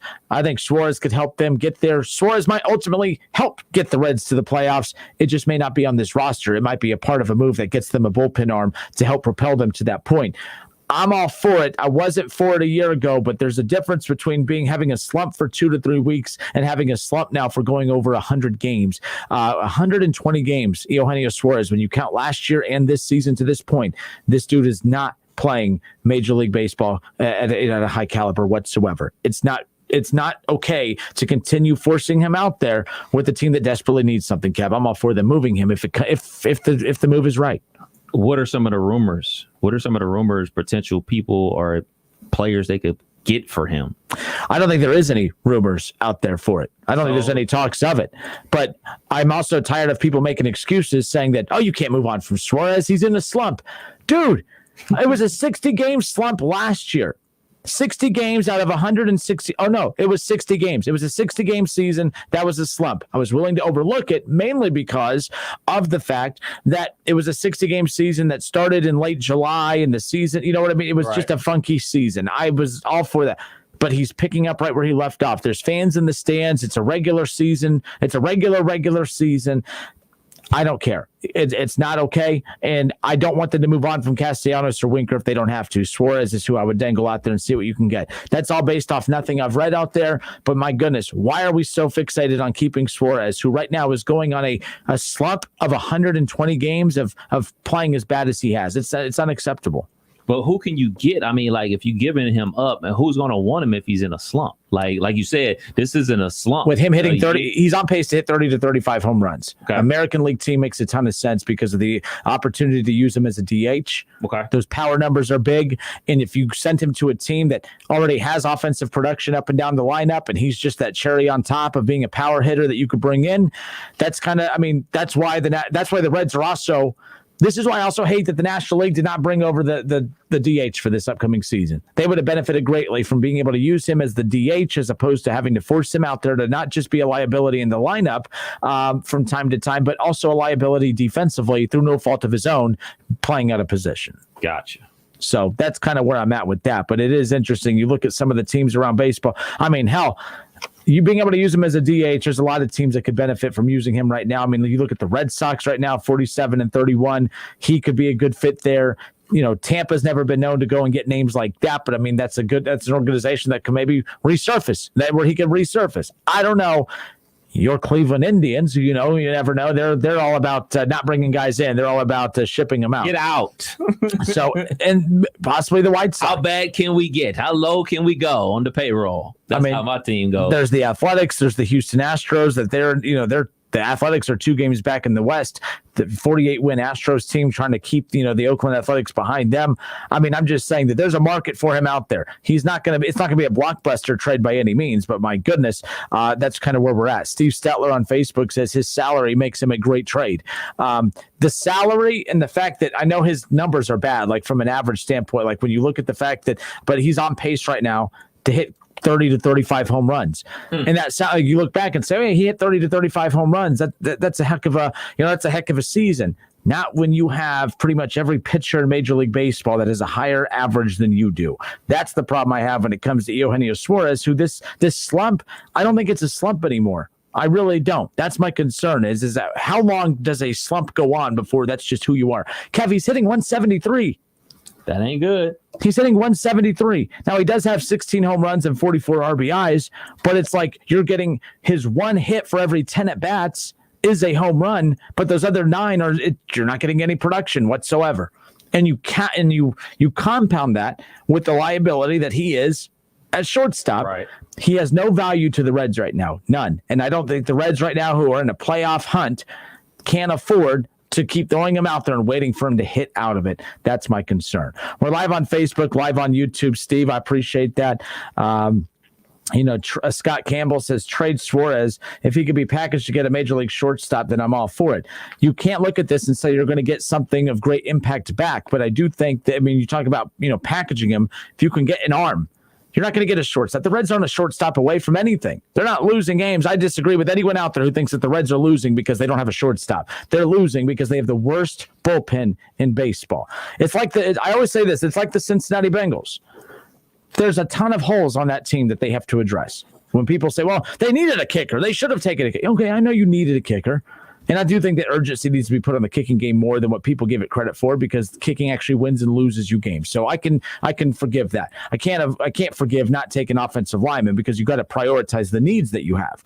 That's where I was so critical of the Bengals. People kept trying to argue with this. Say, well, the Bengals, they needed this. Okay, I know that they needed that. They needed a wide receiver. They needed guys on defense. They needed the. But what you needed is when you prioritize it all, you lost games because you didn't have an offensive lineman to protect your quarterback, which is so important to get the ball to the weapons that you have. The Bengals' best chance at winning last year was through their offense, and they couldn't do it because of the O-line. So by addressing the needs in free agency and in the draft on defense, you needed those. But those should not have been at the top of your priority list. Yes, the Reds need a shortstop. But you're losing games not because of your lack of talent at shortstop. You're actually losing games because you have the worst bullpen in baseball. That's why I'm like, I see what you're saying, Scott, but I think that's going to have to be an off-season target for them. They're not going to be able to fix every hole in one trade deadline, just like the Bengals couldn't fix every hole in one off-season. But that's why prioritizing is going to be key as far as that goes. David Shaw, I agree. Oh, wow. I agree with you. Worst bullpen without question. That needs to be where they target that. We got to get a sounder for the next time that you agree with Shaw. Like, that needs to be like. He said he agreed with me. I mean, I think you two agree with each other. This needs to like a round of applause. Like, wow, like fireworks. Now, fireworks. 4th of July is coming up. We were needing an excuse to have a fireworks sounder, so there you go. All right, DJ horns. Exactly. By the way, the Reds back in action tonight. They got the Phillies. We'll have that lineup around the corner. Tyler Naquin was scratched from the lineup tonight. I'll have an update on that. Shogo Akiyama will get the start in center field. So some are excited about that. Look, you should not be excited about Shogo Akiyama getting to play over Naquin, by the way. I'm not in favor of that. Naquin, I've been a big fan of Naquin since coming over and stepping up big. But it will be interesting to see if you can get Shogo Akiyama some regular everyday at-bats, exactly if he can maybe kind of start turning into something. But I think the Reds have ruined him the way they've ruined a lot. So there you go. All right, we'll step away for a few moments. On the other side, Kev Nash brings you over under, but we'll get your reaction on Facebook and YouTube about the Cincinnati Reds. Eugenio Suarez, so much talk about Jesse Winker and Nick Castellanos and everyone else about who the Reds can move at the trade deadline on July 30th. I think Suarez needs to be considered to be moved as well, because you also have flexibility with the guys like between Jonathan India, Nick Senzel, and other guys. That could be your middle infield. Of course, on the 20 games a year that Nick Senzel plays is what it is. We'll be back in a moment. Over under next.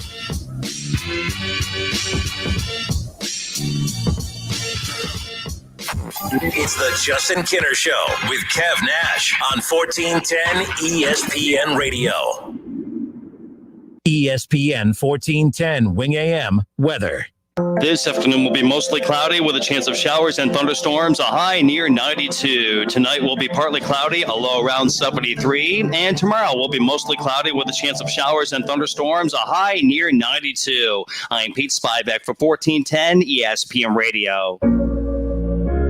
If an education can help you prepare for a career change, here's an opportunity.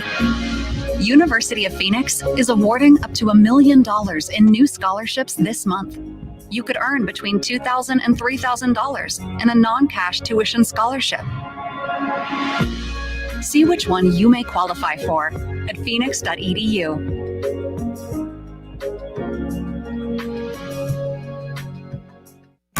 There's nothing better than a fresh-made home-style meal, but not everyone loves the hassle of cooking. At Lee's Famous Recipe Chicken, home-style happens here with our famous 12-piece family meal at a great price. This famous family meal includes 12 mixed pieces of Lee's fresh, never-frozen chicken that is honey-dipped, hand-breaded, and cooked to perfection, plus 3 large sides and 6 fluffy biscuits. Get a home-style meal made easy today with Lee's 12-piece family meal at a great price. Only at Lee's, famous for chicken. Hey, here to tell you about my friends at Cordell Transportation. They're now hiring Class A CDL drivers and offering a $5,000 sign-on bonus. That's right, a $5,000 sign-on bonus. Home daily, dedicated lanes, and no-touch freight. Brand new equipment as well. Medical, dental, vision, and company-paid life insurance. Call Cody right now. Apply online at CordellTransportation.com. Cordell Transportation, driven to succeed. Now at Menards, save big money in your next project with 11% off everything. For a beautiful deck you'll love for years, use Cabot Premium Exterior Wood Stains and Finishes. It's guaranteed to bring out the natural beauty of your wood projects. Right now, all Cabot Wood Care products are 11% off. Get 11% off everything now at Menards. Good through July 4th. Savings are mail-in rebate. Some exclusions apply. See store for details. Save big money at Menards. You know, a few days ago while hanging out with my family, I noticed my father staring blankly at me. Something's not right, I thought. Is he having a stroke? Then I remembered to act fast, F-A-S-T, and did this quick test. F, face. I asked my father to smile. One side of his face drooped. A, arm. I asked him to lift both arms. No problem there. S, speech. I asked him to repeat a phrase. His speaking was slurred. T, time. I called 911 for immediate help. This way, he began receiving life-saving treatment in the ambulance. My father was out of the hospital in a few days, all because he made it to the hospital within an hour of his stroke. Practice recognizing the signs of a stroke so that you can act F-A-S-T, fast, to save a loved one. This message is brought to you by the Ohio Department of Health's Coverdell Stroke Program.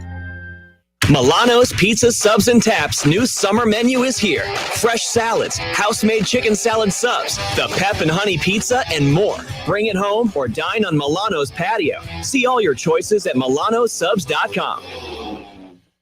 There's never any FOMO with the iHeartRadio app. You won't ever have to miss out on your favorite shows and contests with this radio station again. Radio 24/7, 365.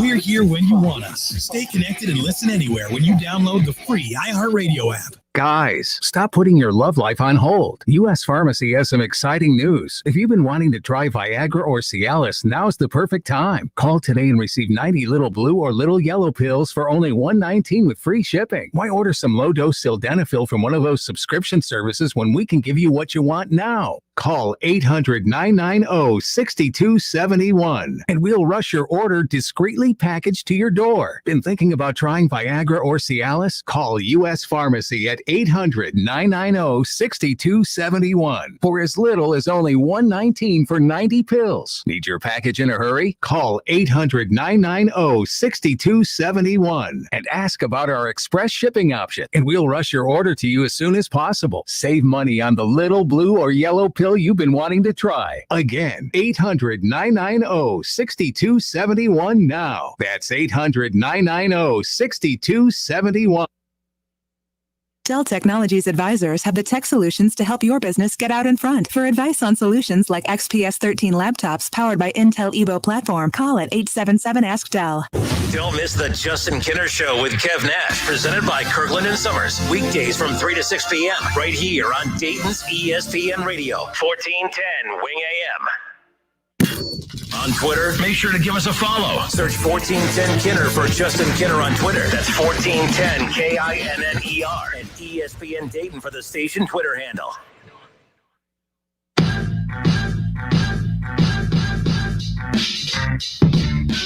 So some fans aren't a big, some listeners aren't a big fan of the take I had about trading Eugenio Suarez, and I don't get why. The guy's hitting 176. He's been hitting under 210 for the last 120 games. This isn't a slump, guys. It's not a slump. And you could say, well, what if he goes elsewhere and all of a sudden the light switch comes on? Well, how many light switch guys have come to Cincinnati and that been the case? That's part of baseball, unfortunately. I mean, Scooter Gennett, the league was done with him. He comes to Cincinnati, he's an all-star. It happens all over the league. For whatever reason, sometimes just the message isn't coming through. You're not comfortable playing there. Just something might be not being used correctly. Too much attention and mental stress is being put towards playing a position that he should not be playing. And I know that he was a great leader. By the way, I'm not anti Eugenio Suarez, but I am anti 176 in your lineup as an everyday hitter. Now, I will never argue that Billy Hamilton is better than Eugenio Suarez, but I can argue that the Reds cut Billy Hamilton for a lot less reasons than the reasons that they're keeping Eugenio Suarez. Billy Hamilton was a 220 hitter, and they said that that's where they draw the line. We can't have Billy Hamilton in this lineup as a 220 hitter, but he was one of the best defensive center fielders in baseball. He was one of the most exciting players in baseball, but 220, we just couldn't have that as an everyday hitter. One of the best defensive center fielders in baseball. He got robbed of how many gold gloves in the outfield? That was one of our big conversation points every year was, I can't believe Billy Hamilton got robbed again. But he at least brought defense to the table. Suarez can't do that. Now, that's not his fault. He's playing out of position. But he can't do it. He can't play shortstop. And that's not going away, by the way. The Reds may not have a shortstop for the rest of the season. It has to be him, right? So I'm not really sure why people are so locked in on a guy that has been hitting under 200 for over 120 games, and it's not going to change. What is it about his game that makes you think he's going to change? I don't get it. David M. on YouTube, shout out to David. He goes, I totally disagree on trading Suarez. Yes, he's hit like crap the last 2 years in terms of average. His problem, he stated it himself, is going into the year too fixated on hitting 50 home runs. Now, with that being said, I agree with you on that, David. I do think that part of the problem is every time he steps to the plate, he is trying to hit it out of the ballpark. He's not going to hit 50 home runs in the season, but his power numbers are pretty good. He's hitting 16 home runs. He's on pace to hit about 30 home runs, 30, 35 home runs. I mean, you add a couple games in there of multi-home run games, he's going to surpass that. He might get close to 35, 40. But hitting 40 home runs while hitting 175 to 210 max, what is that? That doesn't do anything for you. That doesn't do anything for you. So he has no value to the Reds right now. He's a liability defensively. He's a liability at the plate. And the Reds are a team with a low margin of error, and they cannot afford to have a guy like that in the lineup every single day. Is his contract overkill? No, it's a team-friendly contract. But it's still too big of a contract to have him as a utility bench player. You can't do that either. So you have no choice but to trade him. Billy Hamilton brought more to the table. So not Eugenio Suarez as a whole has been one of the biggest fan favorites out there, one of my favorite Reds. But Billy Hamilton brought more to the table than this Eugenio Suarez over the last 120 games, hitting 176. That's one of the worst defensive players in the league. And we're arguing that, oh man, Kenner, come on, you can't trade Eugenio Suarez. Where do I sign? I'll start the petition. And this isn't a anti-Eugenio Suarez. I like Eugenio Suarez, but this isn't about liking anybody. This is about being cutthroat, about doing what's right to win games. It's not about, this is my argument about Joey Votto hitting in the top half of the order. He's not Joey Votto of old. He's old Joey Votto, but yet David Bell continues to use him as if he's Joey Votto of old. Now, to be fair, Joey Votto playing really great baseball since coming off the IL. When he plays well, I say he's playing well. It is what it is. But before this, coming off the IL, Votto has not played well for a long, long time. And David Bell sticks with that. And David Bell will stick with the Eugenio Suarez because that's what we do. So, yes, trade him. Trade him. Scott Campbell says, as of late, the bullpen has been pitching well because the starters are going 6+ innings. Well, that was one of my takeaways from last week about how you got to manage your team to your strengths and weaknesses. And right now, the Cincinnati Reds' weakness is the bullpen. But yet, David Bell uses his bullpen the 10th most times than anyone else in Major League. They have the 10th most innings pitched in Major League Baseball, last I checked from last week. The Reds, who have the worst bullpen in baseball, use their bullpen 10 times more than anybody else. The Reds, who have one of the better rotations in baseball, use their rotation almost as less as anybody else. That's on David Bell. That's on David Bell. So is there a formula there to using more of your starters and less of your bullpen? That's just common sense. But they split over the weekend, 2-2. Got shut out yesterday. They got shut out yesterday. They only lost 4-0. This is one of the best lineups in baseball. You couldn't put 4 runs up on the board. So it's like they could never seem to get it all going at one time. But hey, Eugenio Suarez, 2 strikeouts, 0 for 3. Hitting 173, on the year. So there you go. But yeah, let's not trade him. Let's continue to keep that 173 right there in the heart of the order. Makes a lot of sense. Kev Nash, you want to do it? You want to switch the topic? I do, because I'm depressed hearing about fans defending 173. Kev Nash brings us over under. Kev Nash brings you over under. All right, Kev, kick us off. We'll head to Major League Baseball. Throwing me for a loop here, not NBA. Yeah, man. The Justin Kenner curse was in full effect with the Cincinnati Reds. They split their 4-game series over the weekend versus the Braves. Up next, the rain-delayed home game versus the Phillies. They're doing that makeup game tonight. And then they have a 3-game series versus San Diego Padres. So over under 2.5 wins over the next 4 games for your Cincinnati Reds. Real quick, Matt Sturgeon jumps in on the Suarez talk. He says Suarez has to go, needs a fresh start. We need relief pitchers. And there you go.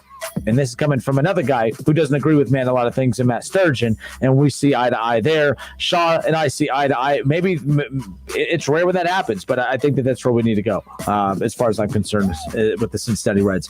So you talked about it. Yeah, the curse of the Kenner was in full effect. I predicted a sweep over the Braves. I felt confident about that, especially because of Game 1, which they won.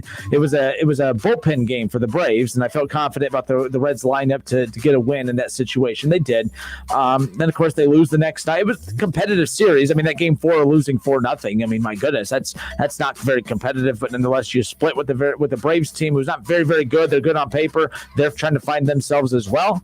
Not good. And now the Reds try to rally themselves in a makeup game against the Phillies that was canceled and postponed from earlier in the year. Today was supposed to be an off day for the Reds, and now they're taking care of business at home tonight against the Phillies. And then they got 3 with San Diego. Over under 2.5 wins over the next 4 games. I think they get 1 win in the next 4 games. Ooh. I think they lose tonight, and I think they lose 2 or 3 against San Diego. And the only reason is because I can't picture you losing to a team 7 straight times. So I think that the Reds have to break it up at some point in there. They were swept in 4 at San Diego. Hopefully playing at home gives them a little bit of an edge. But no, I'm going to say that the Reds, they win 1 in their next 4 games. So I'm going to say the under as far as the over-under being 2.5 wins for the Reds in the next 4 games. I'm saying the under big time. I'm going to go under as well. I'm going to go with 2 wins because that's exactly what the Cincinnati Reds are. They're a 500 team. They win half of their games, they lose half of their games. So I'm going to go with they win 2 of their next 4 games.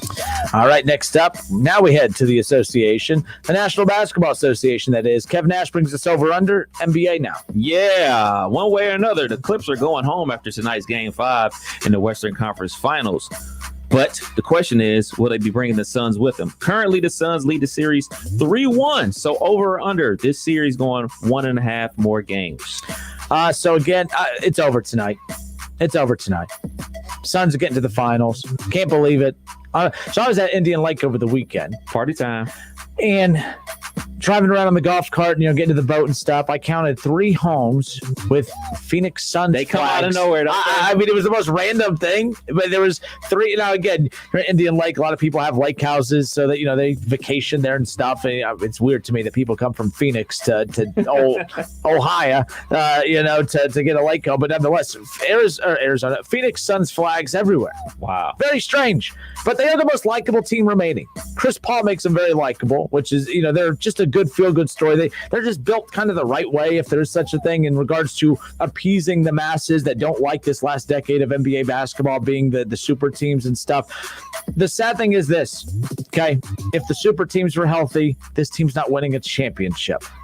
I'm not being mean, or it's not a hot take. I think that's the reality of it. I don't know if they even beat the Lakers if AD stays healthy, but I'm not going to take away what they've accomplished to this point, because no matter what I come out with, you still got to win those high-pressure games. Yep. Milwaukee still has to win their high-pressure games. They bit the dust in Game 1, and then they made sure that their attention was on winning Game 2, and they did that. So as far as I'm concerned, the Phoenix Suns, everything is rolling in there. The momentum is fully on their side, and they're going to get to the finals. They're an older team with Chris Paul being one of their best players, so they're going to need him. They're young, but they're old because of him. Mm-hmm. He needs all the rest he can get right now. So I'm a big fan of the Suns, and I'm pulling for them to win this championship. they're going to beat Luke Kennard's Clippers tonight to advance to the NBA Finals for the first time since Barkley, by the way. Yeah. Not only does this season end for the Clippers tonight, but it ends in embarrassing fashion. I say that the Suns win a big blowout. I'm talking about 20, 25-point blowout win for the Suns tonight. This series ends tonight in blowout fashion with the Suns winning it, advancing to the finals. If Kawhi's healthy, are they winning this series? I don't know if they're winning this series, but I think it would go 7. I think that the Suns are just that good. I think we talked about this last week. I really like the way they play basketball. Maybe it's the old school in me, but they look like a team that was in the early 2000s. Like they actually have a power forward that plays power basketball. Yeah, Jay Crowder shoots threes because he spreads the floor, but he's a big man, and DeAndre Ayton is a big man who plays in the paint. They have a traditional point guard. It's not a ISO dribble, kick it out to you for 3. They play a lot of driving to the lanes, kick and shoot for 3s. They hit a ton of pull-up jumpers with Chris Paul, and Devin Booker hit a lot of 2s and everything like that. So it seems like an old school type of basketball. I really appreciate the way they play the game of basketball, and it's all because of Chris Paul and his leadership and the development of DeAndre Ayton, because Devin Booker has been this guy. He's been this guy that gets buckets, but you're adding Chris Paul to that lineup and putting people in the right positions to score, and then DeAndre Ayton taking his game to a next level. I really enjoy them, and I really appreciate the way they're playing basketball right now. We talked about this earlier. Suns get to the finals tonight. It's most likely going to be Chris Paul's and the Suns against, Giannis in Milwaukee, most likely. So much attention has been put on the performances of Trae Young to this point, and I'm just curious, who's been the biggest breakout star? Like, when the regular season for the NBA starts next year, these playoffs have benefited who more, Devin Booker or Trae Young? Trae Young, because he's bringing that theatrics. Devin Booker isn't a big, look at me type of guy, and I'm not trying to bash Trae for that, but I mean, Trae Young, when he ended the Knicks season, he ended it with a bow. He basically frustrated a big star in this league, Ben Simmons, into missing every shot he took, like the long threes, the showboating, the talking to the crowd, everything that he's brought to the game and put them on the map. He's the one that's benefiting the most from this. Now, with Devin Booker, he still has the upper hand because it's looking like he has the potential to actually win the championship, and that's why everybody plays the game. So, I'm going to say going into next season that Trae Young gets the most hype because he brought that extra flair. He brought that swagger back to the NBA that people desperately need, because, it's really been a big talker like this. Like, Draymond Green's a talker, but he's not a scorer like this. Like Draymond Green does a ton of everything else out there on the court. But when you're able to score the basketball the way Trae Young does and talk the amount of stuff that he does and backs it up, people love it, but they also hate it. So that brings everybody out. That brings the common person out. They say, oh, let me check out the new guy in the NBA. Oh, he talking a lot of trash. Oh, man, he ain't that good, but he's still getting buckets. So it brings that extra.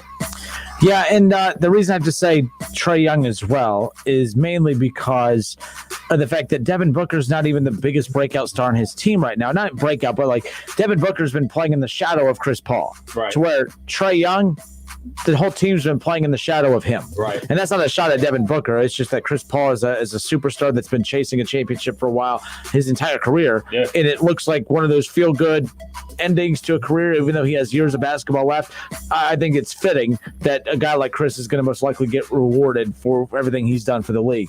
I will say, I do think, and I'm the one that asked this, and I did forget it, the biggest breakout star of the entire playoffs, as far as the perception of one player that will change moving forward more now than anyone, DeAndre Ayton, to me, I'm literally saying this, it was my question, but I'm going to change it up. DeAndre Ayton's the biggest breakout star of this entire playoffs because Trae Young was already an all-star. Right. We already viewed him as that.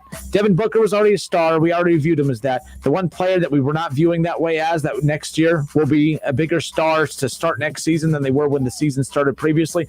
DeAndre Ayton is an all-star big man moving forward now because of these playoffs. Yeah. So I know it was Trae Young against, talking about Devin Booker, but those two were already stars coming into the playoffs. Trae Young just did that I'm here, thing.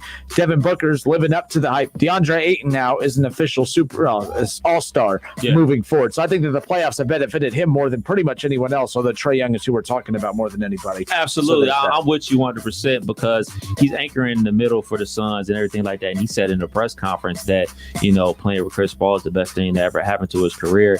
And I agree 100%. I mean, you look at some of the big men that Chris Paul has played with during his career, and some of those guys weren't scorers, but they had their biggest scoring years with Chris Paul, like a Tyson Chandler. David West. Yeah. In New Orleans. Yeah. Tyson Chandler was not a offensive player in this league. He was known for, defense and rebounding. I mean, he won Defensive Player of the Year and everything like that. Was the anchor of that Dallas Mavericks team that won the championship over the Heat and everything like that. But when he played with Chris Paul, he averaged a double-double. We already knew he was going to get rebounds, but he was averaging 13 points a game because of Chris Paul. And now a better skillful version of that with Chris Paul and DeAndre Ayton, him being able to hit a 15 jump shot and, catch the ball around the rim and finish.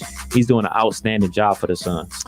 Yeah, and Chris Paul's 1 year deal left. He has 1 year left on this contract. He has a player option to opt out.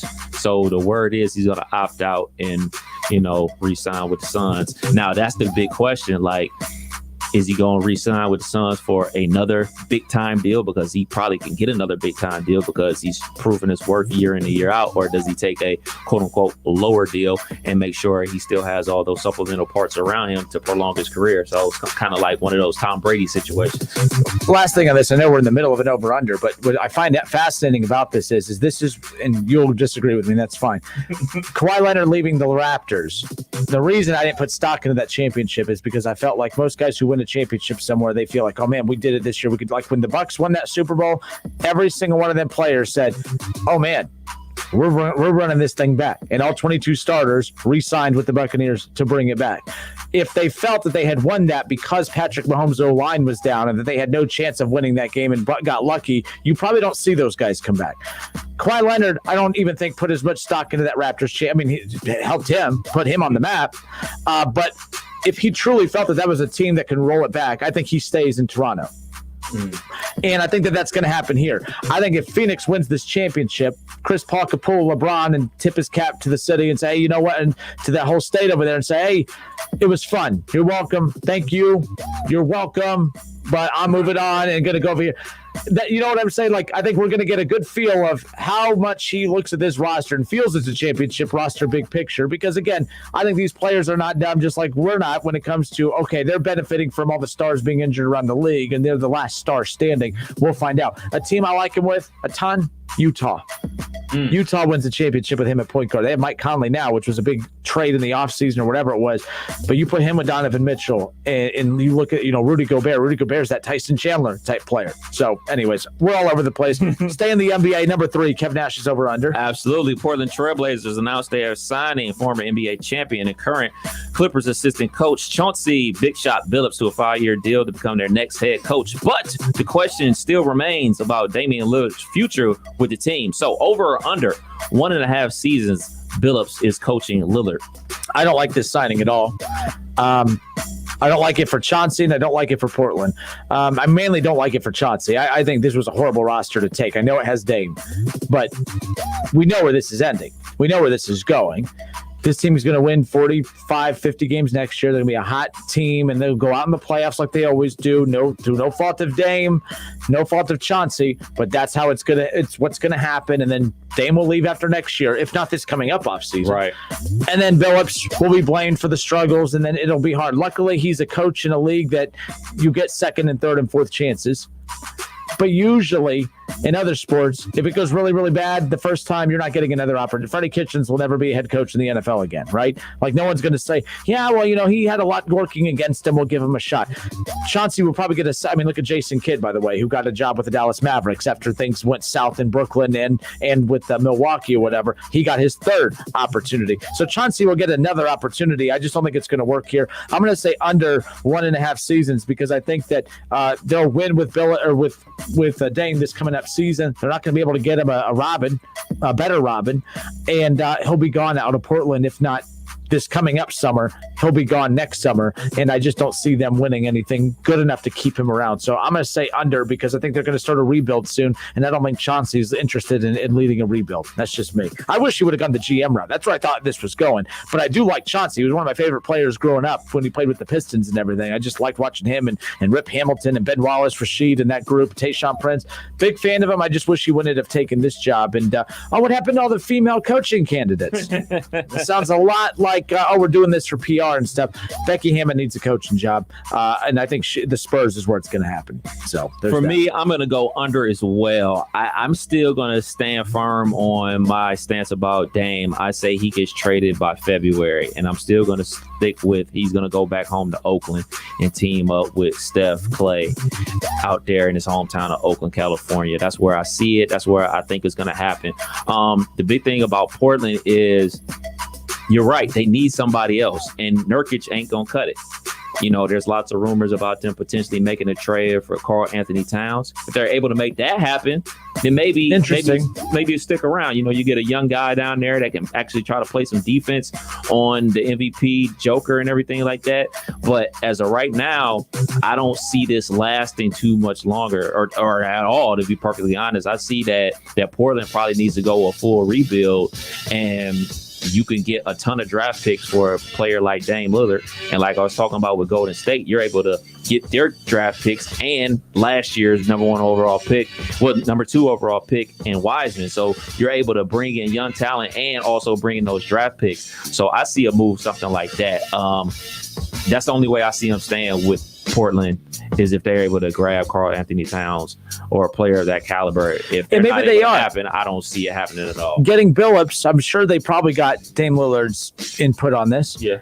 Maybe Billups is the start to giving Dame what he wants. Okay, you got the coach you want.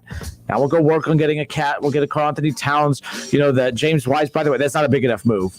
I don't think you put the stock in James Wiseman. Like James Wiseman, the report we read earlier is that, you know, he could potentially be used with the package with the 7th pick for the Golden State Warriors to go get Pascal Siakam from Toronto.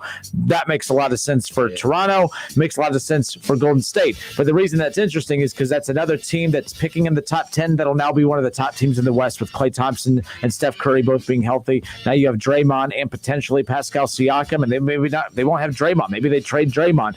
But Golden State, they're putting all the chips back in. They had a few-year drought, losing KD, dealing with the back-to-back season injury with Klay Thompson. I think all the chips are going back into the center. I think keeping that pick last year was kind of dumb. I thought the Warriors should have packaged it and got a star last year, but they're going to use that with this year's pick and possibly get Siakam. That's a huge upgrade for them. I just think that when you see moves like that potentially being done around the league, teams move up, your team's moving back. What are you going to do to match that and surpass that? Portland has a lot of work cut out for them if they want to keep Dame moving forward. Ton of work. Number 4. College football. Last year in the final CFP rankings, 6 G5 teams were ranked in the top 25. So for the upcoming season, when the season's all said and done, everybody plays their bowl games and everybody crowned a champion, everything like that. Over or under 5.5 G5 teams being ranked in the top 25 at season's end. That's always tough. Like I do think I don't want to disrespect those teams that got it. I mean, look, last year, so some of those teams we saw Tulsa, San Jose State. Undefeated San Jose State. Yeah, 7-0. Louisiana jumps in there, exactly. Coastal Carolina, and then, of course, Cincinnati right there in the mix as well. I think of all those teams, the only legitimate team is, and it's a team I spend a lot of time trying to discredit, but I think that they are legitimate this year. You look at some of the early NFL mock drafts for next year, Bearcats galore all over the 1st through 3rd round mock drafts. That's insane. This year's, if there's ever a season for Cincinnati to capitalize on the talent that they have coming in, I think it's going to be this year. They're the only legitimate of those teams. I mean, I think Tulsa and teams like that and Memphis, who are not in the top 20, they're always real competitive. They're always going to fight it out for them 25 to 20 ranking spots. But I think you're going to see less. I think a lot of these teams benefited from the struggles of some of your bigger programs that were not, clicking on all cylinders. I think we saw in basketball. I'm going to say under. I'll say under with that. I think you're going to have, of course, Cincinnati. So you're basically over under 4. You have one already guaranteed. I'm going to say the under, but you're not getting Louisiana. You're not getting Tulsa. You're not going to get San Jose State. You're not getting all those in there on a normal given year, in my opinion. So I'm going to say under on that. as far as that goes. I'm going to go to under as well. I'm going to go right at 5. That's why I put that hook on there, that half. I definitely believe UC is going to be there. UCF, Memphis. There's going to be a couple of other teams. There's going to be some surprise teams that sneak in there, but I'm going to go with the under as well. I'll say there'll be 5 teams from the G5 that make the final CFP rankings once the season's all said and done. All right, next, last but not least, a little tennis action. Threw some tennis in. Yeah, man. Wimbledon, first day of Wimbledon kicked off today. Let's just jump right to it, man. Over or under, Serena making the final of this Grand Slam Wimbledon. Just making the final. I'll give it to her. Look, I'm not a tennis aficionado. I love some of the big, like Coco Gauff and like some of the big stars that have kind of really emerged over the last couple of years. But I'll give it to her. I have no clue. I'm not a tennis aficionado. I'm not going to pretend to give this deep, thought out analysis. I'm not a big tennis individual, but I mean, it's Serena Williams. And if you're like me, doesn't follow a lot of tennis, there is a buzz name out there, buzzword being Serena. That's who I'd put my money on. So sure, why not? I'm going to go with the over. You follow more than I do. Yes. I follow women's tennis. I really don't follow men's tennis, but I definitely follow women's tennis. But I'm going to go with the over because of the simple fact Serena has been stuck on 23 Grand Slams, I want to say, for the last 2.5 years. She's been stuck at 23. She's trying to tie Margaret Court for 24, the most all-time Grand Slams for a woman. So she has to get it done. I mean, we're not about to be talking about a woman's age and everything like that, but let's be real, man. When you get older and older, it becomes harder and harder. So and by the way, that's not a sexist thing. We'd be saying the same thing in men's tennis and men's sports. I mean, come on. And I mean, she's a mother now, she's a wife and everything like that. And, there's young players coming up, like you said, Coco Gauff, Naomi Osaka, who's not playing in Wimbledon. So, I even view that as an opportunity. Like, look, you don't have to play her. Like, you want to run into her at all. You want to run into her in the semifinal or the final. So she has to get there. Not only does she have to get there, she has to get there and win this bad boy because she needs to tie this record sooner than later because more and more you put it off, it puts more pressure on you, more stress on you. And she has to get it done. So I'm going to go with the over. I say Serena makes the final. And if she does make the final, I'll definitely be tuned in, man. I watch all the Serena matches when I can. And that is over under with Kev Nash. All right, it's the Justin Kinner Show with Kev Nash, presented by Orion Sports Medicine, right here on Dayton's ESPN Radio, 1410 Wing AM. We got hour number 3 coming up around the corner. Something we touched on lightly at the tail end of last Friday's show was this list that was put out by CBS Sports, talking about some of the top coaches in the NFL, not top coaches. They can't be top coaches if you're on this list, but NFL coaches on the hot seat entering the 2021 season. Matt Nagy, Mike McCarthy, among 9 coaches feeling the heat, according to Jason LaConforta with CBS Sports. Interesting names on that list, including one that should not be surprising, but I guess is, and Zach Taylor. Is it fair? There's also a couple names on this list that we touched on Friday that I was very surprised to see their name on this, and I think it's a little bit disrespectful, to be honest with you. But no surprise, Zach Taylor's on that list. Fair or foul, Bengals fans? We'll touch on that to open up the 5 o'clock hour. Don't go anywhere. Justin Kinner, Kev Nash. We'll be back in a moment.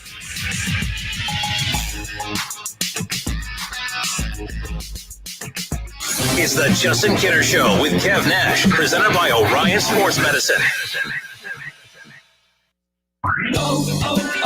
O'Reilly. Get more miles on the road with O'Reilly Auto Parts. A clean fuel system means better gas mileage for your car. Right now at O'Reilly Auto Parts, get 2 bottles of Lucas Fuel Injector Cleaner for $8. Plus, earn double O Rewards points. For a clean, lubricated, more fuel-efficient system, stop by O'Reilly Auto Parts today or visit O'ReillyAuto.com. O'Reilly Auto Parts. Don't wait to get a new job. Express Employment Professionals is hiring for more than 35,000 jobs. Find your local Express office at expresspros.com or on the Express Jobs app. There are many ways to catch the Justin Kinner Show with Kev Nash on 1410 ESPN Radio, weekdays from 3 to 6 p.m. You can catch it live right here on 1410 Wing AM, or you can stream the show at wingam.com. But now we have another way that you can take in the show. You can now watch the Justin Kinner Show with Kev Nash live on ESPN Dayton's Facebook page. Listen, stream, watch. It's the Justin Kinner Show with Kev Nash, weekdays from 3 to 6 p.m. on 1410 ESPN Radio. Whether you're at home, at work, or in your car, tune in to ESPN 1410 Wing AM or stream us live at wingam.com. Listen, stream, watch. It's the Justin Kinner Show with Kev Nash right here on Dayton's ESPN Radio 1410 Wing AM. Milano's Pizza Subs and Taps is celebrating the sunshine with a bunch of fresh new menu choices, from pizzas to salads to subs. See all the creative flavors in store for you right now at milanosubs.com. Heard you're buying a car. I brought my calculator.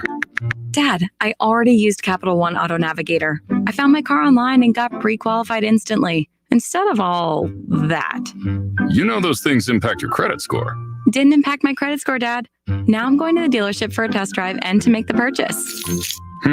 Sounds too easy. No, it's just easy. Capital One, what's in your wallet? Terms and conditions apply. Find out more at CapitalOne.com/auto navigator. It's grilling season. And you got the best beef brisket money can buy. Dry rubbed to perfection, slow smoked for 8 hours. And you dared to face that perfect smoky hickory wood flavor with subpar wood cooking pellets? Introducing Kingsford 100% hardwood pellets. No fillers or binders. Just 100% hardwood for 100% flavor. Learn more at kingsford.com. If you're attacked by a bear, a dog will throw himself into the mouth of the bear to save you. Dogs are dogs. They pour out their love onto you. Before long, you can't live without them. I have a chocolate cocker spaniel named Lady and a blackmouth cur. He's about 120 pounds, and his name is Arlo. My little cocker, her coat's as soft as a stuffed animal. They're both real soft coats, and my dogs don't have any health problems because they're eating what they need to eat. DINOVITE.com.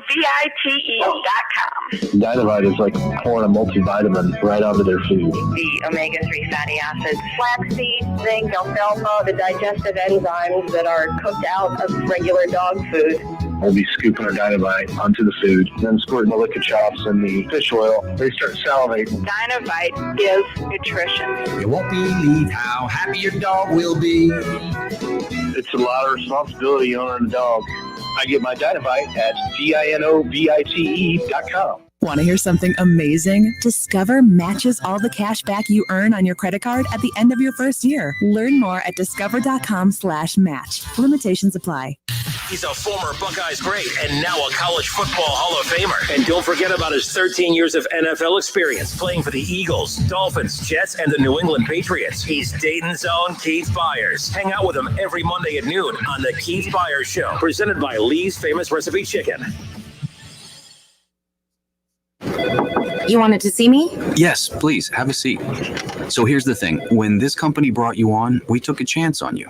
You didn't have that 4-year college degree we typically look for. Right. But we gave you a shot anyway. And since then, you've worked incredibly hard and given it your all. Thanks. You've been an important asset to the team, but I don't think you can be an intern here anymore. We want to hire you. You're serious? Absolutely. Find your next great employee. Introduce yourself to the grads of life. Who are they? Talent worth knowing about. Young adults of unique determination and experience. An ideal fit for your company in an entry-level position, internship, or even mentorship. They might not have every qualification you typically look for, but they're exactly who your company needs. I won't let you down. I know. Don't miss out on a resource many innovative companies have already discovered. Go to gradsoflife.org to learn how to find, cultivate, and train this great pool of untapped talent. Brought to you by the Ad Council and gradsoflife.org. All sports, all the time. This is 1410 ESPN Radio. WING 1410 Dayton. Dayton's ESPN Radio. We're live. We're local. What are you gonna miss? He struck him out. We're Dayton's ESPN radio station.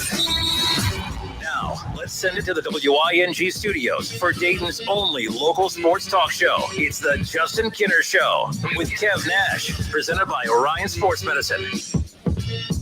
All right, we are back. Justin Kinner, Kev Nash with you here on Dayton's ESPN radio station, 1410 Wing AM, November 30th. Ohio State, the Buckeyes college basketball action will welcome in the Duke Blue Devils. Mike Krzyzewski and his going away tour, his farewell tour, will make a stop in Columbus at the Shot in the ACC Big Ten Challenge. The last time these two teams played was all the way back in 2011 when Ohio State, the number 2 team in the country at that point, beat Duke 85-63. I mean, if you look at the team that Duke had, they had Miles Plumlee, Austin Rivers, Seth Curry was on that roster, of course. Big names. Quinn Cook was on that roster. But then you had Deshaun Thomas and Jared Solinger, Aaron Kraft, William Buford. It's unbelievable, the roster that Ohio State had too. So, that seemed like ages ago. It's only 10 years ago. 10 years ago was the last time these two teams played, and they're going to do it again here at the Shot. Actually, it's not the last time these two teams played. It's the last time these two teams played at Ohio State because Duke returned the favor and beat them the next year.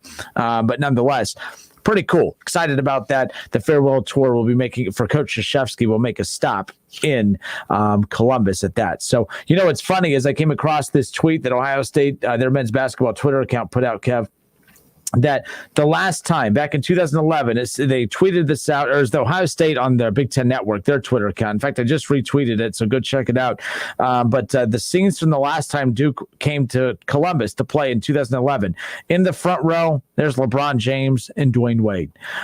You also had Greg Oden, and you had Michael Conley, and you had Evan Turner, and you had Daquan, and everyone. You had big names that returned to watch Ohio State against Duke. Doc Rivers was in attendance, but Doc Rivers was sporting his Duke jersey because his son Austin Rivers was playing on that Duke team. So really cool. Austin Rivers finished that game with 22 points for Duke. Miles Plumlee had 16 points. Seth Curry had 7 points. Jared Solinger led the way for the Buckeyes, 21 points and 8 rebounds. William Buford, 20 points.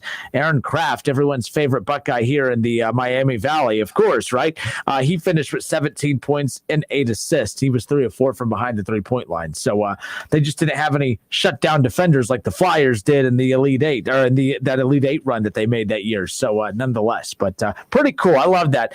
I was very surprised that Ohio State got to host them on that. I thought, you'd see Coach K get to welcome it. I don't know how the scheduling is handled for all that. I don't think it's done years out, is it? No. They basically do exactly what they just did. They just roll it out midsummer. Wherever you at, that's where you at. And I love it. I love the Big Ten Challenge. Why can't college basketball do that though? Football has to roll it out decade. I know it's more games and blah, blah, blah, but they also do it far in advance to build it up. Right. We got Texas in a few years. We got Notre Dame. And I feel like Duke coming to town, you drop it in late June and 4 months later they're coming into town. I don't know. I just find I like it. I wish football was more like that. Guess who we have coming to town this year? Imagine if Ohio State fans were sitting here mid-June, all of a sudden we hear, oh crap, Oregon's coming to the shoe this year. That'd be pretty cool. Yeah. Nonetheless. Maybe not Oregon. It's not even that big a game. They put it at noon. Is what it is. I was talking with some people at the JR Memorial over the weekend about that. A lot of former Buckeyes too. They're ticked off about it. A lot of former Buckeyes think it's the stupidest thing in the world. Bobby and some others have all said too. If they played on Ohio State and you have Oregon coming in, once in a lifetime non-conference matchup like that happens maybe once every 10 years. Because again, the next time they play Oregon and Ohio State, it'll either be in the playoff and the 100-team playoff format that's being proposed, or it'll be, in 2030, whatever, it's going to be around the corner. But people think it's absolutely ridiculous.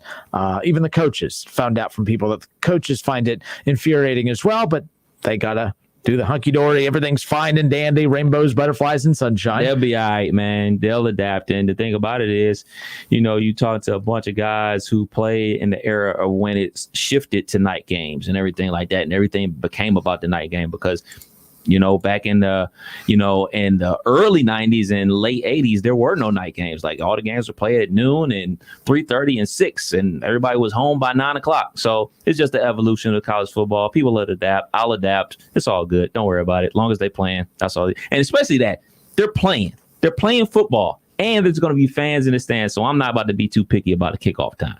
I am. We had games last year. Even during the pandemic. Think about it like this. After the Ohio State game, you don't have to come into the station at 1 o'clock and turn it off and make sure everything is good here at the station. It's not my station. I'm the sports guy, though. Check the station, dude. I'm the sports guy, so I have to. All right. Interesting. We touched on this at the tail end of the show this past Friday, and we ran out of time to really kind of dive deeper into it. And I found it interesting, and I had some more thoughts come to mind as we went into the weekend after this topic. But, when people get offended by these lists of the coaches on the hot seat heading into the season, football is one of those, like in other sports, like so much can happen. Like basketball, it's such a long season. There's not a lot of surprises in the NFL. And if there is a surprise in the NFL, that means your team finished closer to 500 than you were expecting. There's really not surprise Super Bowl teams, is there, Kev? So really, I mean, can you? And I know the Giants, the Giants made this Super Bowl, but I mean, yeah, like there's really it's not March Madness in the NFL. You kind of know who the contenders are heading in, and those are usually the last team standing at the end, barring injuries. And the NBA, you know who the big hitters are heading in. You'll have a team like the Knicks, who were a surprise team, but they couldn't even get out of the first round, or it was first, second round, or whatever it was. So it is what it is. But even the Hawks, I mean, this is a surprise run that they're on right now, but this is about as surprise as you get in the NBA with an injury-riddled season. I think you get surprised in the NFL throughout a season. Like, I think there are your upper echelon teams in the NFL and your bottom feeders. But I think those teams in the middle, like, they can make those jumps throughout a regular season. Like, I think back to, the St. Louis Rams, the fastest show on turf and everything like that. Not only did Trent Green get hurt for the entire season, but they called up a dude, Kurt Warner, that nobody's ever heard of. Not only does he lead them at the time the highest scoring offense in NFL history, but he wins the MVP and they go on to win the Super Bowl and everything like that. I think, quote unquote, middle of the pack teams win the Super Bowl all the time. Like, I don't think that's like far fetched, but like, yeah, bottom feeders, like a team that everybody perceives to be a bottom feeder, they don't jump and go to the playoffs. They don't even do that, let alone win the Super Bowl. Like, Bengals will. If you talk to people, oh man, that offensive line, nobody out there is picking the Lions. Why Sorry, not? Pam. Use the Bengals. Nobody's picking the Bengals. Nobody's picking the Bengals to win the Super Bowl either, like that. But like, there are people out there that have the gumption to pick the Chargers to win the Super Bowl. Like, they're middle of the pack and they're on the upward tick and everything like that. But nobody in their right mind is picking, the Bengals or the Lions to win the Super Bowl right now. At the current pace they're at the bottom tier. So with that being said, so at this point, to have a list come out talking about the coaches on the hot seat. There are coaches on this list from Jason La Conforta, again with CBS Sports, and they put this out about the NFL coaches on the hot seat entering the 2021 season. Let's just get this part out of the way real quick. Zach Taylor is on this list. Zach Taylor deserves to be on this list, and Zach Taylor, if Mike Brown has a brain in his head, will not be the head coach of the Bengals after this season. Mike Zimmer will most likely be the head coach of the Cincinnati Bengals after this coming up season. Coincidentally enough, both coaches, Zach Taylor and Mike Zimmer, both have popped up on the hot seat list as we head into the 2021 season, and rightfully so. I was watching and reading a lot of Bengals fans' reactions that Mike Zimmer deserves to be on that list. Zach Taylor, he hasn't, it's been tough for him since the very beginning. Yeah, self-inflicted wounds. I don't want to hear it. This team was not supposed to win a Super Bowl. This team also should not have had the number 1 overall draft pick. They should not have only won 2 games in the year, but they won 2 games in the season because of all the hard work of Zach Taylor. I'm just throwing that out there. I mean, like, let's be honest. You know how hard it is to only win 2 games in the season? I think it's easier to go 0-16 than it is to only win 2. And then you hear all the time, oh, they almost won this. They almost won that. No, you lost. Think about almost winning it still counts the same as losing by a lot. So it's a loss. Zach Taylor deserves to be on that list, and rightfully so. I do think it's interesting. Mike Zimmer's on that list, and rightfully so too. Minnesota, they've kind of reached the point now where winning 8 to 9 games isn't enough anymore. Now you got to make the playoffs to make a run in the playoffs. You got to defeat your division rivals. I think that marriage has lasted. It's run its course. Matt Nagy being on this list with the Chicago Bears, I think that this is going to be it for Matt Nagy. If he survives the year, I'll be shocked. I think that he does have the ace in the hole being. We're going to start Andy Dalton. He's going to be our guy. We're going to start the year with a few losses. His job will be on the line at that point, but then he'll pull out the ace in the hole being Justin Fields. I still think Justin Fields will be the starter by week 1, but if this plays out, I do see it playing out that way, where Justin Fields will be the ace in the hole that kind of prolongs Matt Nagy's career, at least for a few more games, if not for the rest of the 2021 season. Mike McCarthy being on this list for the Dallas Cowboys, I find semi-interesting just because I don't think that the ego of Jerry Jones is going to lead to not just firing him after 1 year, but even 2. I mean, look, the offensive surge with Dak Prescott and the Dallas Cowboys did come under his watch, even though he wasn't the offensive coordinator. But at the end of the day, I mean, we all know that the Cowboys' struggles last season, they had the worst defensive roster in the NFL. They had the worst defensive coordinator in the NFL, which does fall on Mike McCarthy for choosing that guy, but they've possibly righted that ship. Of course, they go out and they get the best defensive player in the draft, in Micah Parsons. I was a big fan of them moving up to get him and to be able to have him go there. They made a lot of changes defensively in the offseason. If the Cowboys make that step forward defensively and Dak Prescott returns to form with the way the offense looked last year, Mike McCarthy may be on the hot seat, but I think he could be potentially in the running for Coach of the Year if everything in Dallas clicks right. That defense isn't head and shoulders better than last year, but it's much improved to the point to where they're not going to win because of defense, Kev. They're going to win because of that offense. But you can't have the worst defense in the league to match one of the best offenses in the league and hope to win shootouts 17 straight weeks come this fall. So we'll see. Mike McCarthy being on the hot seat doesn't surprise me. I don't think it surprises you either. It doesn't surprise me either after everything that they went through last season and the ups and downs. And like you talked about with him bringing in old buddy to be his defensive coordinator who hadn't been in the league since spent 8 years out the league. But you're right. The things that they did in the draft, that's what I'm blown away by. I'm blown away by the Micah Parsons draft pick, the Jabril Cox, the linebacker out of LSU, and Calvin Joseph. So all 3 of those dudes are going to start for them this upcoming season, along with Jalen Smith also being back fully healthy and everything like that. So you're bringing in a ton of new talent.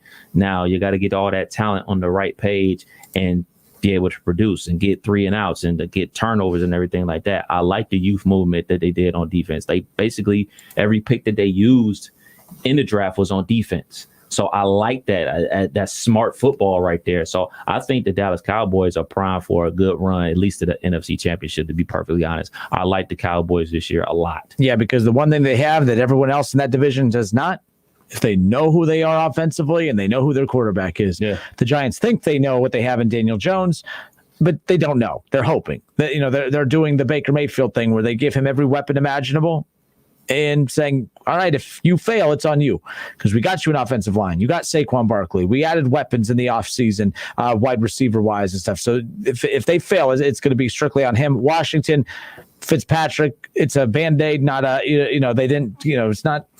They didn't do surgery. They didn't do anything to help repair the damage. They just put a Band-Aid over it. He'll be good enough to get them by with that defense. But again, you can't trust that offense. And of course, you look at the rest of that division, the Eagles, they're an absolute mess as far as that goes. But so again, looking at that hot seat list for teams around the NFL, Cliff Kingsbury's on that list, and rightfully so. Kyler Murray, you got added some key defensive pieces in the draft. You also got a J.J. Watt. Then you had Hopkins that you added last year. The problem is they're in a super tough division. Yeah. I don't think it's fair to put Cliff Kingsbury on that list. Kyler Murray is improved from 1 year to the next. That offense improved from 1 year to the next. The defense was the problem, and they addressed that defense in the draft and in free agency with Watt. They have held some major good, big-time pass rushers, maybe a little weak in the secondary that they'll have to focus on that. I don't think it's fair to put Cliff Kingsbury on this list. I mean, you play in one of the toughest divisions in football. I think it's a little unfair to have him on that list. But I'm not going to be crying at night and losing sleep. The reason he's on that list is because Kyler Murray. And Kyler Murray is a real good quarterback and a young quarterback at that. But, they're tied at the hip. I don't think anybody else was going to draft Kyler Murray number 1. As good as Kyler Murray was at Oklahoma and everything like that, I just didn't view him as the number 1 overall pick.